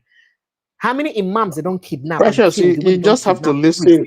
For Nigeria kill. So if you look at those, how many Christian communities, Muslim communities where they don't sweep out their communities, the way they don't sweep out is a Christian communities in Plateau, in Benue, and other places. So this is not about being sentimental. I don't want to call myself a Christian, but please let's be neutral in our conversation. So going by that, he wasn't even truthful. Maybe he was just trying to be, diplomatic in his response. Yes, that is true. I mean, you can see that's why some people are saying that he's probably tilting towards Atiku because he wanted to say things that to please his masters. That's what they say anyway. But if you look at the genesis of Boko Haram, you see the area where it started from is from the Christian area, and the North was looking the other way. And as far as it was Christians and so on, it didn't matter to them until the thing festered, and now it's now touching it. But that's, by the way, I think he would have his day one day, and people would take him on. So, but that's that because of time. The other one I want to talk about is our sister will go, the president's daughter will go. I don't know whether there was an election that promoted him to Yoloja, and Yoloja is not on Hausa War, it's not an Igbo No, word. she's an Iyaloja she's the Iyaloja General of Nigeria, and I don't know. The What moment Tinubu assumed office, she's now the Iyaloja General of Nigeria. So, like when I did a video on that and gathered all my reports, I was asking that I know say some markets for Nigeria, not be women the leader, my men. I was coming to that. That's why I'm taking that. I never lived for North before, but I believe say we get in the North, men. Women don't. Northern traders than female traders. You understand? So, and then even for the southeast, most of the markets there, you have men waiting in the markets. So how what's you go call the Iyaloja of the southeast markets now? Wait now. Man for you. They try to take words away from my mouth. You call the Baba of something. Go ahead. When you go north, you see what I'm trying to pin down, because they have somebody in Edo that they put there. So they will shut his mouth. I can't say anything. And she has the support of Okpebolo. Remember, Okpebolo's supposed I'm telling you now, because they put him there. That's why. Can he go to the north and say he wants to elect Baba Oloja? They go ask him, what's the meaning of that? In fact, they're not going to even let him come in. But you see, if you go to some places in Igbo land, like in my place, my culture, it is what we call the Omu that is responsible for market. Is a woman, is a titled woman. Okay? So, and is a traditional thing, is a customary thing. So when you begin to veer, just like it is in Benin, when you begin to veer into that area, You are trying to challenge and deride the custom of the people. That's what she did. And they won't allow it because you people mentioned, Chilaka also mentioned, when he talked about Zindibu and all that stuff. This is someone's tradition. And when you go there, the first thing that you will do is to first and go and see the Oba and tell the Oba that this is what, but of course, he slighted the Oba. He slighted the culture. It was maybe somebody now told her or whatever before she now went back to go to the Oba. And you see what the Oba, very, very experienced permanent secretary, just told him, what you did is wrong. Otherwise, some people no go even attend to him. They're not going to even let him come in because he is insulted it. And then you now took somebody from Essa to come and head the market, and a Christian, in a pastor, where they're going to do sacrifice because this marketing requires sacrifice. We're going to juju and all those way going to do, and that's one way say the pastor go accept to be that this thing to be used to be collecting money to be sending to Lagos or to Abuja, or wherever it is. It's a shame. We have a system where there's a state capture. And make I ask you again, did you ever hear when they called the first daughter of Nigeria, Iyaloja General of Nigeria? And that's where I'm going now. You have the first son, you have the first daughter, Iyaloja, you have the first what is they call first woman or the first lady, and then you have the first man who is the president. So, and then you have the NRUT or whatever. The same thing. You capture all. Yes, you capture all these things so you can consolidate and hold on to power. It's not going to work. That's not. I mean, this is not. It's a shame the way it can work in Lagos, but it cannot work in Nigeria. This Iyaloja thing stops in Benin and Lagos. It can't go beyond that. It can't go to Igbo land. It can't go to South. They the whole of the Southwest now. Yeah, it cannot go to the North because they go keep on where it did. What's all this nonsense where they take Nigeria? They do like a one man's estate. Okay, so just give me a second. I quickly respond to somebody who talks. Say she has never been a Iyaloja General of Nigeria. Please just Google it. Google is your friend. I say I don't have energy. I don't have energy to respond to people who may perhaps have very fishy intentions. I cannot come out and say something that, I mean, even the report, if you watch that report, the television broadcaster who was announcing the news called that the Iyaloja General. I mean, not the Iyaloja of Nigeria. It's something, it's a title that we had upon President Bola Ahmed Tinubu's inauguration. It is something that has been there. If you are not aware, please can move to the next base, please. It was called that. Speaking back to this conversation, the women are even complaining. Not be say she just want to install people. Say she don't they use that person where she they install. They collect money from their hand. They collect money. Say all the people where she they try nominate. Say they go pay 1.5 million.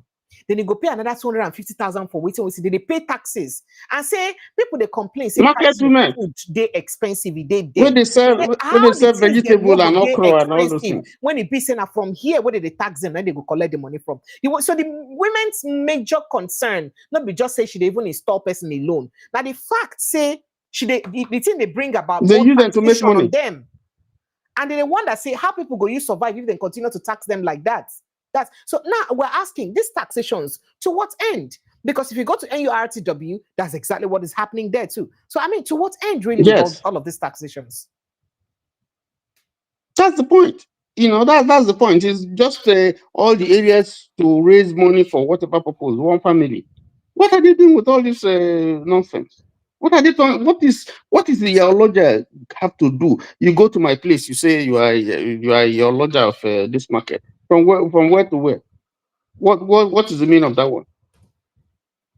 What is, you can do it in Yoruba land, where you can't allow people to have a Zendibo. You can't allow them to have all those type of things, but you want to impose your own listing on people. No, it can't happen. So it's for me, these are some of the problems that we have, the challenge that we have with leadership, with this type of leadership. Bolaji was talking about it yesterday. This is wrong. And somebody should call and say, don't do this, stop here, don't go further. You know, it's absolute nonsense. Let me just stop there because people are waiting. Thank you. Have a good night rest. Thank you. Thank you so much. Siwed and Juma, appreciate Yeah. you. Thank you. All right. Let me see who I can speak to again. Oga Edward, good evening, sir. How are you today, sir? Oga my sister Precious, you don't give me new name. Edwin, sorry. Oh, now old age, no vex. No, be old age. Now walk overload. Sorry, just help me be on the line. Let me quickly speak to this person. I'll bring you in. Good evening, no, sir. no Welcome. Good evening, sir. Welcome. Go ahead. All right, Precious. I think there's one caller that called and said all Nigerians should walk to, all the displayed Nigerians, they should begin going to Abuja. Yeah. I think that's the best decision. So people will see that Nigerians have problems and they are helpless. So I believe that site will attract more people. And I'm happy that this issue of killing in Nigeria that Nigerians are helpless about, the issue is now going viral. I watched one interview, Reverend Ray Ibrahim, and there's a write-up that the Islamization organization, let me just put it that way, their plan for Nigerians. The write-ups is scary, Precious. I don't know if you saw that write-ups. And the Reverend Father said the write-ups date, the date was 6th of September 2025, just a few weeks ago. So if you from the reading, you saw where they put their Okada. They said everything the way they systematically what they are doing, and everything they said in that paper is what is happening. Even they said those that have their food, the farmers, the truck drivers, Okadas, anything you have is a weapon. Use it. That we are fighting the war of holy war to reclaim our land Allah has given to us. But it's very, very unfortunate that Bishop Coker said something on that conference. He called the name and I never heard about before, and he mentioned what it means. And Sultan of Sokoto stood up and came up and tried to sugarcoat that, because we are calling them Boko Haram. Boko Haram is just like terrorists, and they're calling it bandit. So the name they had, this guy now came up to stay to lie again, to tell Nigerians, even those people sitting down there, I believe there's a lot of Boko Haram, those sponsors, they are there. And this man that wrote this book, this Lucky Irabo, was once a military man, a CDS, that was to conquer this thing, to take care of it. But he now wrote a book, writing a book that he won the war of Boko Haram, or what are they writing the book for? But that one is by the way. Sultan of Sokoto stood up and trying to humiliate, to play with intelligence of so many learned people sitting down there, that jihad is not, it's a striving of something. It's not a war. It's not, it's striving to yes, now that's what Sultan is saying, that jihad does not mean war now. It doesn't. It's lies. It's lies. That is lie. All right. So he lied in front of all those people. That's all he said, and he went and sat down. And when you watch Jonathan in that conference hall, Jonathan has a lot to say. But I don't know, Jonathan, let him just go inside. I don't know his ambition of 1227. He never grew in head, in mind, and to deal with anything about Nigeria. He's still soft. He don't want to say, he's trying to come out, but he don't want to come out fully, you know. So Nigerians are up to something that is more dangerous than what we are seeing. These people are going in, and if you watch now, when I saw that write-up about food, you see the rate of kidney issues now, especially in Southeast. And they said in that book, in that paper, that the people in the South, they like merriment. They always dance and they don't care about anything. So they will take them by surprise. And with what they are doing now, they are weakening everybody. They inflict fear in people. That is exactly what is going on. You know, so they are lying. So Nigeria should wake up and face these people. And I don't want to talk about Tinubu and their family, and they are so greedy. I don't know what they are looking for. I don't know what money again they want to. But it's unfortunate that somebody is packing money, something like money that he would never use in his life. Thank you so much. Thank you. Thank you. I appreciate you. Okay. So, Mr. Edwin, welcome, sir. Thank you, sir. Yeah, my sister Precious, good evening.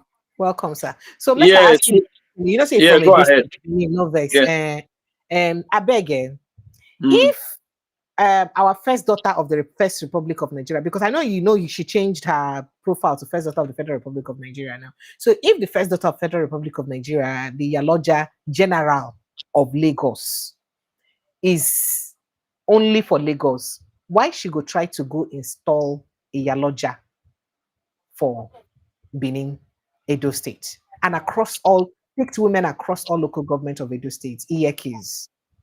Because some people, they argue, say, oh, she's only for Lagos State. Then what's in be her duty when make she go to install people for other states? No vexo. Well, the reasons are not far-fetched. It's all political calculations now. It is just to enrich our father's political terrain, and then indirectly enrich their family financially alongside that plan. What I see there is that what she did yesterday is a sort of political suicide on the part of Okpebulu. You know, I grew up in Benin. Yeah, it's political suicide. It's not good. Big political loss. They made a big political blunder. The Oba might have received her, you know, without any sort of recrimination on his face, but I can tell you that didn't go that well with the Oba, because what they did yesterday was it yesterday or when did they do the sort of indirect coronation? It's a traditional sacrilege. Now they talk. You don't even see the coronation when she puts something for a crown for head. Yes, I saw the whole thing. What is there that the governor came into that office through the back door. He never won any election. You know, I've always been saying that. I've always been doing that. It was also is on the side of the governor now. Oh yes, that is another issue as well. You know, the Oba claimed the other time that the ancestors, and whether sort of brought the governor into office or something. I read something of such long time ago. But what I really want to say is that Governor Okpebulu, if unless they rig his second term election, he's not going to get into office. He's not going to get a second term tenure as governor of Edo State. I can assure you of that, because I know the way the Beninese hold the Oba in high esteem is their God on earth. I grew up in that system, and you cannot in any way, shape, or form try to either denigrate or sort of humiliate or do any sort of something contrary to what the Oba says, particularly with their traditional belief. You cannot go into their market and install anybody. In fact, the king holds sway in all the entire Edo land. So coming from Lagos with that Yaloja of Lagos tradition, so it was just a political blunder on the part of the APC. Let me put it that way. So they should count their very big loss or losses that will come, because the news on ground is that he has committed a sacrilege on the traditional institution. Now, what's in other people they talk of be that? Yes. I can tell you that, yes, it's political. The Oba hasn't come out to say anything, but I can tell you that one. I'm telling you from my own understanding of what I know about the Beninese and their tradition. in relationship to the Oba. No, he's not going to go scot-free. I can assure you of that. All they are doing there, all the politicians are just putting on some sort of boot face or faces there to just try to allay the fears of even Okpebolo. Okpebolo know that he has committed political suicide. And let me not even repeat myself. I will leave that just to the side, that is on the wayside.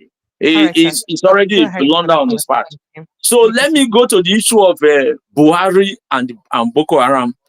You know, I've always told you that Boko Haram, Buhari, and the core northern political elites were all hand in gloves. So the Sultan can come up and say whatever he wants. Garba Shehu can come out and put up that rebuttal or whatever he did. Now, look deeply into what he said. All the people he named they are all diseased. They are all dead. So none of them can come out and say anything contrary to what he has said now. At what time did Buhari tell him what he said today? So I remember too well when Boko Haram made the nomination. What was Buhari's response? What did he say? I know that very well. It's all just Shehu Garba, whatever is his name, he's just playing to the gallery. We all know what happened. Boko Haram, whatever it is, was just a plot by the North. They did it alongside the Achara implementation. It was just to drive away Jonathan, and it was just to extend the so-called jihad over Nigeria. The main aim was to Islamize Nigeria, and that is still the political the aim of this core Northerners. You can take that to the bank. They can deny whatever, they can say whatever they want to say. It is just their strategy, and it is an ongoing process. Because as I speak to you, the entire forest, let me put it with an S, in the entire southern part of Nigeria are all currently occupied by able-bodied young Northerners who are killing, kidnapping, and maiming all those. So they've occupied the entire forest in the south. The security agencies can deceive themselves. The reports are with Tinubu. They were there with Buhari. In fact, who encouraged them? And then Buhari is on the throne now. He knows. So I'm not saying anything. Forest of Ondo, Delta, in the southeast. Let me tell you, everything across, every day, truckloads of Northerners are transported to the south with motorcycle and everything. They know. So they are aware. Everything I'm telling you now, I'm not talking off the cuff. So I'm not in Nigeria, but I'm a Nigerian. But they can play politics with what is happening. A time will come when these people, we will wake up in the south, and before we know what is happening, you will see what will happen. It's just a couple of years down the line. If we are not careful, if we don't wake up now, if certain politicians keep bargaining with the lives of Southerners, what is happening in Benue, Plateau, Southern Borno, Southern Adamawa will be a child's play. You can take me, you can take it to the bank, what I've just told you now. So, Precious, thank you very much and good night. Thank you. Thank you so much. I appreciate you. Yeah. Thank you. Good night, sir. Bye. Yeah. Hello, good evening and welcome, sir. Good evening, Precious. Sir? How are you? I wish I can say I'm fine, but I'm hanging in. Welcome. You should be fine, Precious. Thank you. You should be fine. Your state is doing well now, so I expect you to be fine. River State now is doing well. Oh, stop it. I don't like it. Stop it. Your governor is coming out of his shell now, so he's doing very well. Okay, now. Yes, I expect you to be smiling more. After we had an expatriate rule us for 6 months, Abby. Expatriate rule you all come to take your money away. Expatriate came to steal everything away. Welcome, sir. It is well. Thank you, well. sir. I was expecting you to get back to me as we discussed the last time. I didn't hear from you. Hey, please forgive me. I will do this after this conversation. I hope you'll be available. You see? Okay. Forgive me. Oh, cheers. Forgive me. Forgive me. Precious. I am so preoccupied. You can't tell. Sometimes 24 hours is not enough for me. Honestly, I can see you know that this thing I'm absolutely. doing is not work. I have a job I do.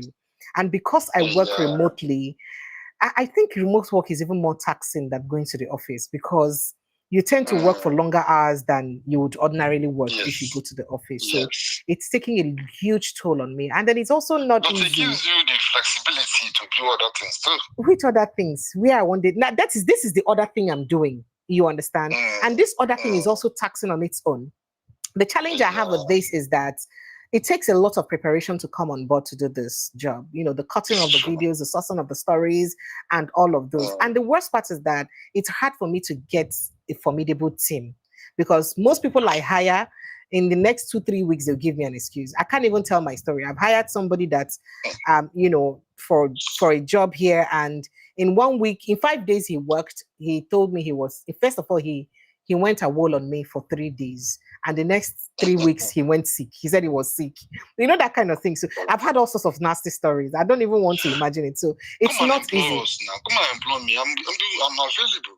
I think it's remotely. I'll work remotely for you. I'm available. I can work part-time. So it's really... Because I really like what you are doing. But the greatest challenge is that a lot of youths who are very conversant with social media are not...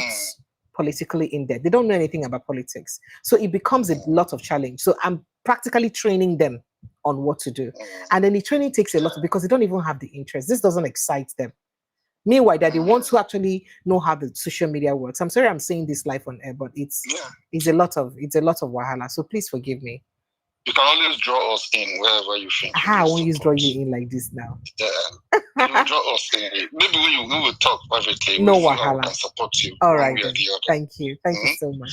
Go ahead, sir. So you're talking about something. I think you're talking about, because I just joined in halfway. You're talking about Benin, and you're also talking about Boko Haram, I think. Yes, we spoke about Boko Haram.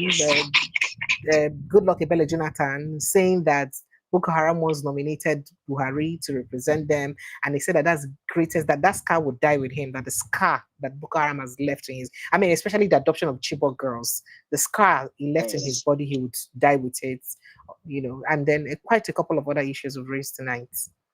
So you see, when Jonathan came out and said he wants to contest, even before then, you can tell there's a lot of anger in his blood. He wasn't happy, starting with River State and all these things they did, you know. He wasn't happy. And, you know, Jonathan is a different person compared to Tinubu. And probably the time he was in government, all these things that was happening, he saw it differently. But now he's not seeing them in the reality of how it is. And it can be very annoying. I try to see how I can talk to... how we can talk to Obi to just calm down, you know, and continue to do what he's doing. He's doing very well. He's taking things very calmly. You know, at the end of the day, I'm very, very optimistic that Jonathan will make up a team with Obi to be able to... well, that's what we've heard here before. Somebody has said it here before. We don't know how true that is. It is most because to me, I don't see him as somebody who's actually willing to contest. I don't see that. Jonathan is so much of a gentleman to put himself through that. Yes, it's not coming it's coming because like this is some kind of vengeance in him. His anger is directly against Tinubu. But again, you are angry with Tinubu. I am angry with Tinubu. Average Nigeria is angry with Tinubu. Tinubu steps on people's toes and he doesn't bloody care who they are. Very arrogant person, you know. Let me tell you something. I told you this before on this platform, and I'll repeat it again. Maybe you've forgotten. I treated one of the Tinubu's daughter, the last daughter, second to the last, Zainab. You chatted? I treated her in the hospital. You're a medical doctor? Yes, I treated her in the hospital. Okay. So good thing we don't know your name, so don't worry. You're not against confidentiality policies. Go ahead. Yeah, treating this young girl, Zainab. You can never believe that it's Tinubu's daughter. This was before the election, just a year before, during the campaign, during that time, you know, after he came in and he did the operation on his leg and the Buhari came to London to see him. The guy was in the hospital. The guy said he was in prison. He was in prison for assaults, you know, multiple assaults, you know. So I got to know a lot of dirty things happening in Nigeria, which, it's not something I really would like to share to the public. But even when you know those things, you keep them in your mind. It haunts you. It haunts you so much that you don't want to know. You don't want to know what and what to haunt you. Honestly, it haunts you. It makes you feel so bad. It makes you feel as a woman, especially because you're helpless. Exactly. Yeah. This girl revealed a lot of things to me. I'm telling you. God is my witness. Look, let me tell you something. I had to buy clothes for her. I bought comb for her. I bought shea butter for her. The same children that own properties worth millions of dollars. I'm telling you, this particular one, Zainab. Oh, wow. She looks like a homeless child. Do you know why? Why? I never knew. She didn't tell me. She was just very frustrated, very angry, but she told me one thing. Boko Haram is sponsored by the father. I don't believe you don't say that. Bring back our girls. That Bring Back Our Girls was financially being sponsored by the father and Buhari, but father carried it on his head. Don't say this, I beg. I don't put this platform in danger. Happening. Are you serious? You see all this platform, you see all this thing that is happening, like you see when you rule finish, I rule next. And before you ruled, I've been planning all these things. They have been planning these things for long, and that's why you see they are so arrogant. And you know, I repeat again, I tell you, when I was with Obi, I told him the problem of Nigeria is the judiciary. You know, but when he said it's the rascality, you want to break that. You can't break Nigerian rascality down. The corruption and the evil that is happening in Nigeria is so deep-rooted. You can't just, it's not something that one man will break down. You need an institution. So, I beg, sorry, going back to what you said, the supposed Tinubu's daughter told you. What did she tell you is her father's reason for sponsoring that, if she actually said that? Precious. Sir. People want power. People want power. When I met Remi Tinubu, she came into the hospital to do documentation for the young girl because we didn't have anything documented, you know. We know he's the daughter, but it wasn't documented. She was very guarded, but I had a one-to-one with her. When she came, I interviewed Remi Tinubu, and one thing that she said is that Tinubu loved this girl so much. In fact, he's the best, he's the one that he loved among all his children most. But they fell apart. And that's why I say I can't tell you everything on this place here, because if I tell you everything, it will be too many verification things you have to verify, and I don't want to really spoil your platform in a way. But the thing not spoiler, not tell me again, no vex. Don't tell me again. The thing that is very obvious there is that this young girl loved Nigeria so much, and the things that she saw and she heard and she feel, and that was where the rebellion is coming from. So when a child loves their country and they find things that are not good, not all the children, if you have many children, one of them will be different, the thought will be different.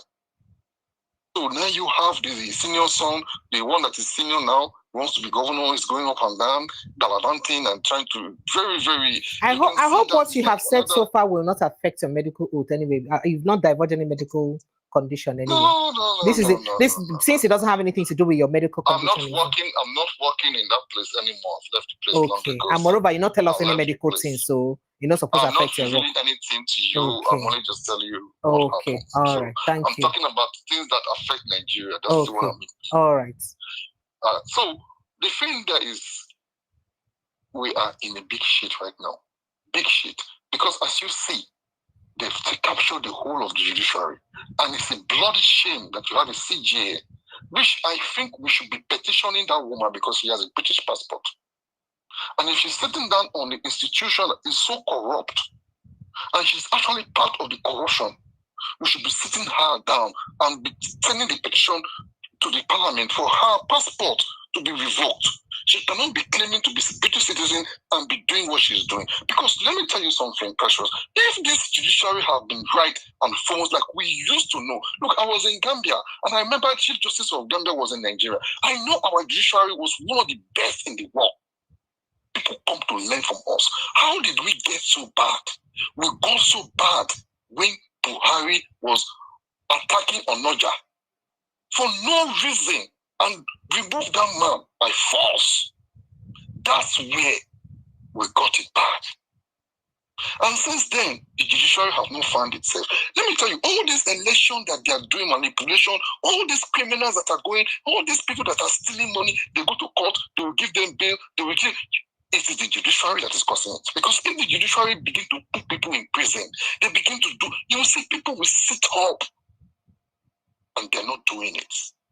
Even the House of Assembly, judiciary has power to sit them and interpret the constitution, because you can see what is happening. They're not doing according to the look. The other day, the barman went there and he was telling the chief justice, and they said, "You people are corrupt," and it's the same. They're all politicians, and you can see that what they're doing now is Nigeria becomes so politics, in the sense that everything about Nigeria is politics, and that is Tinubu for you. They extend it now into tradition, going to Benin. Benin is it's one of the most traditional places in Nigeria. Benin, Ife, and probably Sokoto. There are three places that hold strong that tradition, but mostly Benin. Because if you step on the Oba of Benin toe, you have stepped on the Mount of a Lion. But you know, like Obi used to say, that is the same market, everybody will go and buy something. At the end of the day, we will all go to the same market. So if you say you want to put somebody in power and you don't know the person, and you know the person is bad, you put the person in power, the person will come and bite you again. And that's exactly what is happening. And I used to tell Nigerians that, look, Boko Haram will continue to haunt Nigeria until we remove APC from power. You see, the problem of Nigeria is actually APC. But it's something that is going to be hard for us to do. However, all this Iyaloja thing that they are doing, I feel so bad, because right now Nigeria is now Tinubu Republic of Federal Republic of Tinubu. That is what we have now. No, that's not true. That's what we have, Precious. That's what we have. What is not true? That somebody like Ricky will be stealing so much money, and then he will not be carried by EFCC. Abbas will go. All those are allegations now. We get evidence. We don't get evidence. They are allegations, but it is necessary for such allegations to be looked into by the institution if they are you neutral. know whether they investigate them privately. We can't tell now. And we are not seeing anything. Come on. They're investigating. They are not saying anything. They should be invited to the EFCC for us to know that they are investigating. This is not something, corruption is nothing you do secretly. Our constitution frowns strongly against corruption. In fact, Precious, let me tell you, the president can be removed from office if he's found to be corrupt. Do you know that our constitution is the corruption? But again, we flout it. We don't care. Look at what he did there. They invited him to Asu Rock. They had to talk, and then he went home. Which kind of country is that? Is this a country that you want people to go from diaspora to come back to Nigeria to come and build for who? I pity those Nigerians who want to start paying tax in January, because you will not see the money. They are just stealing the money. And these people are so corrupt and greedy. They will not stop. What is this woman want to be Iyaloja in the whole moving from place to place? What they want? The last girl of Tinubu, you see her here in nobody know her before. But suddenly she just came. She's doing a trend, a fashion trend, because the father is a president. So how come they said, show me your head and you see the followers? And Nigeria is a very easy country to change around. If you have an impeccable leader sit on that chair, you will see people will follow. But the way we are now, it's not just the grace of God that we need. We need Nigerians to begin to wake up from that sleep. Because this is not a fight for all these politicians that are going. You can imagine the election is just 1.5 years, even less than that. It doesn't not 1.5 years to go. And they are still fighting who is going to be the party leader, who's going to be this party leader, who's going to be that, this person want to run. They are still fighting themselves. Instead of them to all come together as one and choose one person. And all of them, by now, what I expected them to be doing is to be fighting the institution now. They're supposed to be fighting INEC, fighting the Senate, fighting the judiciary, back to back by now. Fighting the electoral, whatever they can get from electoral reform, they should be fighting it by now, begin to plan who will be on the local government, on the world, how they can be able to master Tinubu, because Tinubu cannot rule the whole country during the election, because everybody knows he wants to rig.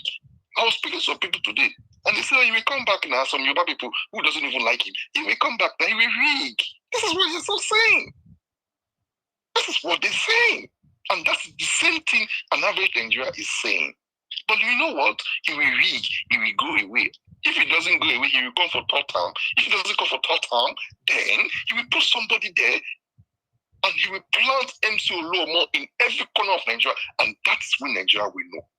They cannot jump back again now. What's happening? All the country are stopping it. America has stopped all the COS from going there because they raised the minimum wages to 100,000. So you can't go to America. Canada, they have their own crisis. France is already broken. UK, they are changing their law. So where did Japan want to jump back again? They can't jump back again. So they have to get to a point where they have to say, we have to build Nigeria. Even we that are here, we want to come back to Nigeria, and we cannot come. How can you come to a country where you don't even feel safe? The first thing that government should do is security. People say, look, I will do security, I will give you lies, I will give you all these just lies upon lies. And then the people are listening. And you know what's precious? Sir? The most docile part of Nigeria is the south. If this man was in the north doing this, they would have stoned him. All this galavanting that we can go to one place, give him, and he's dancing with a walking stick, and they will stone him. Northerners don't take nonsense. They will, if they're angry, you can see. How many of the northern leaders they don't stone? How many northern leaders have they stoned? I don't believe Buhari went to the north, did he not stone him? Did you remember? They stoned him. Are you not hearing news? All these APC people, they are kidnapping them, they are attacking them. Are you not hearing it? They are tearing the Tinubu's this thing away. They're angry. People are not able to eat. And you're coming to campaign. Southerners are just allowing them to be going from state to state. All this Beha, what do they call the Minister of Works? And they are just going around and telling lies and stupid things, and people cannot even stone them. Because when you start stoning them in crowd, you say they will be careful what they say or what they go. It is when Nigeria stand up and say we are ready for change. That is when Nigeria will change. And if they don't stand up, this vampire that is there now, it will continue to grow fat. What are they looking for money for? Thank you, sir. They have oil subsidy have been taken away. That is not enough. Where is the money? It cannot be accounted for. That is there. They've increased tax. Look, you cannot import anything to Nigeria. If you bring anything from the port, you see the custom duty they will put on it. Very high. Yeah. How can a country grow when foodstuff? Look, I used to bring in foodstuff to Nigeria before. I ship in foodstuff to Nigeria. I can't do it anymore. Am I crazy? And that is the same thing that every average Nigeria is facing. Everything is Cairo, and the minimum wage you say is 80,000, which 80,000 cannot even buy half bag of rice with oil and tomatoes. How can you push your people to the wall, and people are still pushing themselves to the wall? They want to break the wall through. Nigerians must stand, and I don't know the revolution, how we can awaken their consciousness. I think what all those NGOs should be doing now, what all those politicians, is to wake Nigerians' consciousness. They should wake it. That is what I want us to start doing. How can we wake Nigerian consciousness to know their rights? To know how can they stand up for their rights? That is what they look in Britain. You had I told you this story before. Thousands or hundreds of thousands of people came out and protest because the migrants was coming from every nook and corner. Did you not see what government did? Government are changing the law quickly. They are changing the law quickly because they know the people are not happy. Hundreds of thousands of people came out. What is happening to Nigeria? What are they sitting down? What are they waiting for? You don't look when they occupy national. You see what happened to Natasha when they heard that hundreds of people are coming. Did they not quickly open that place for her to come in? Nigerians will look if Nigerians come out in hundreds of thousands. If they wake up, I'm telling you, Tinubu will run.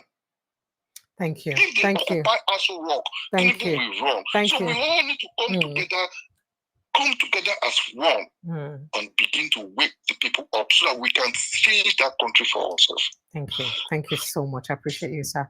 You've spoken so well. Thank you so much, sir. You don't come do the grace for us now because now valediction with this now. We don't close church. We don't close church. We'll close the shop for today. Thank you so much, sir. I appreciate you. You can talk tomorrow afternoon, not in the morning, in the afternoon. I want to go and sleep. It's late. Yes, anything from 3 o'clock or 2. All right, then. We can talk. I'll give you a call. All right, then. 2 o'clock your time. Thank you, sir. All right, sir. Thank you, sir. Bye.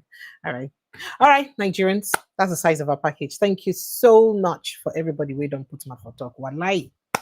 Interesting conversation. Always interesting to hear from you guys and to hear us to talk with passion on ways where our country go use grow. And I just like to state something clear again, because I've done that before and I'll do it again. First of all, everybody comments now their own risk. My hand no day inside. So that's a disclaimer. People's opinions here no in any way consign me. Not be make their opinion. But apart from that, what all of us want, I want to believe, is the collective good of our country. I'm not sure say get any of us here we don't want the good of our country, irrespective of who we support. And as I think I've said this several times, I actually don't care who the president is or who our leaders are, or who the National Assembly members are. At this point, I really don't care. At this point, what I just want is for the country to be reformed and good. For those things we would see for some countries, if we have a bit of touch of good governance, like we have like in Botswana a little bit, and like some good places, if we have those kind of touch of good governance, good. I will come at a different life. So that's just what we want. Let me be happy that I have a good country that I can bequeath and leave for my children. That's just all I want. So this is not about hate for anybody in particular. No, because see, the words we say, politicians across all ethnic group don't do us bad. They don't do us dirty. Across all ethnic group, including politicians from my village in Doki, they don't do us bad. So this is not about any particular politician. Let's not try to turn this ethnic or religions. No, it is not. It is about the mindset of people ruling us and the fact that we need a core systematic change. We need to change and overhaul our system so that people will begin to think towards doing good for the country instead of doing good for themselves. I hope with this few points of mine, I've been able to confuse you, right? Not to convince you, all right? Thank you so much. I love you guys. I'll see you again. Tomorrow evening, we'll be having a book review with Oga. That's my Oga's name again. Yes. So Peter Nosike will be joining us tomorrow. Dr. Peter Nosike will be joining us to review the book. Let's talk about Nigeria, the military rule. Let's just take a little bit of historical chronicle of what's happened for Nigeria during politics in terms of our democracy. We could just go down memory lane of our democracy tomorrow evening. I'm sure you will enjoy it. I love you guys. As usual, protect your mental health. So this is Friday. So go get some sloshing or perhaps some hanging out with the girls and boys to do, right? Remember, he who worries about Nigerian problem and worry another day. So don't let Nigerian problem overwhelm you. Please protect your mental health. I love you. Good night and God bless you. Bye.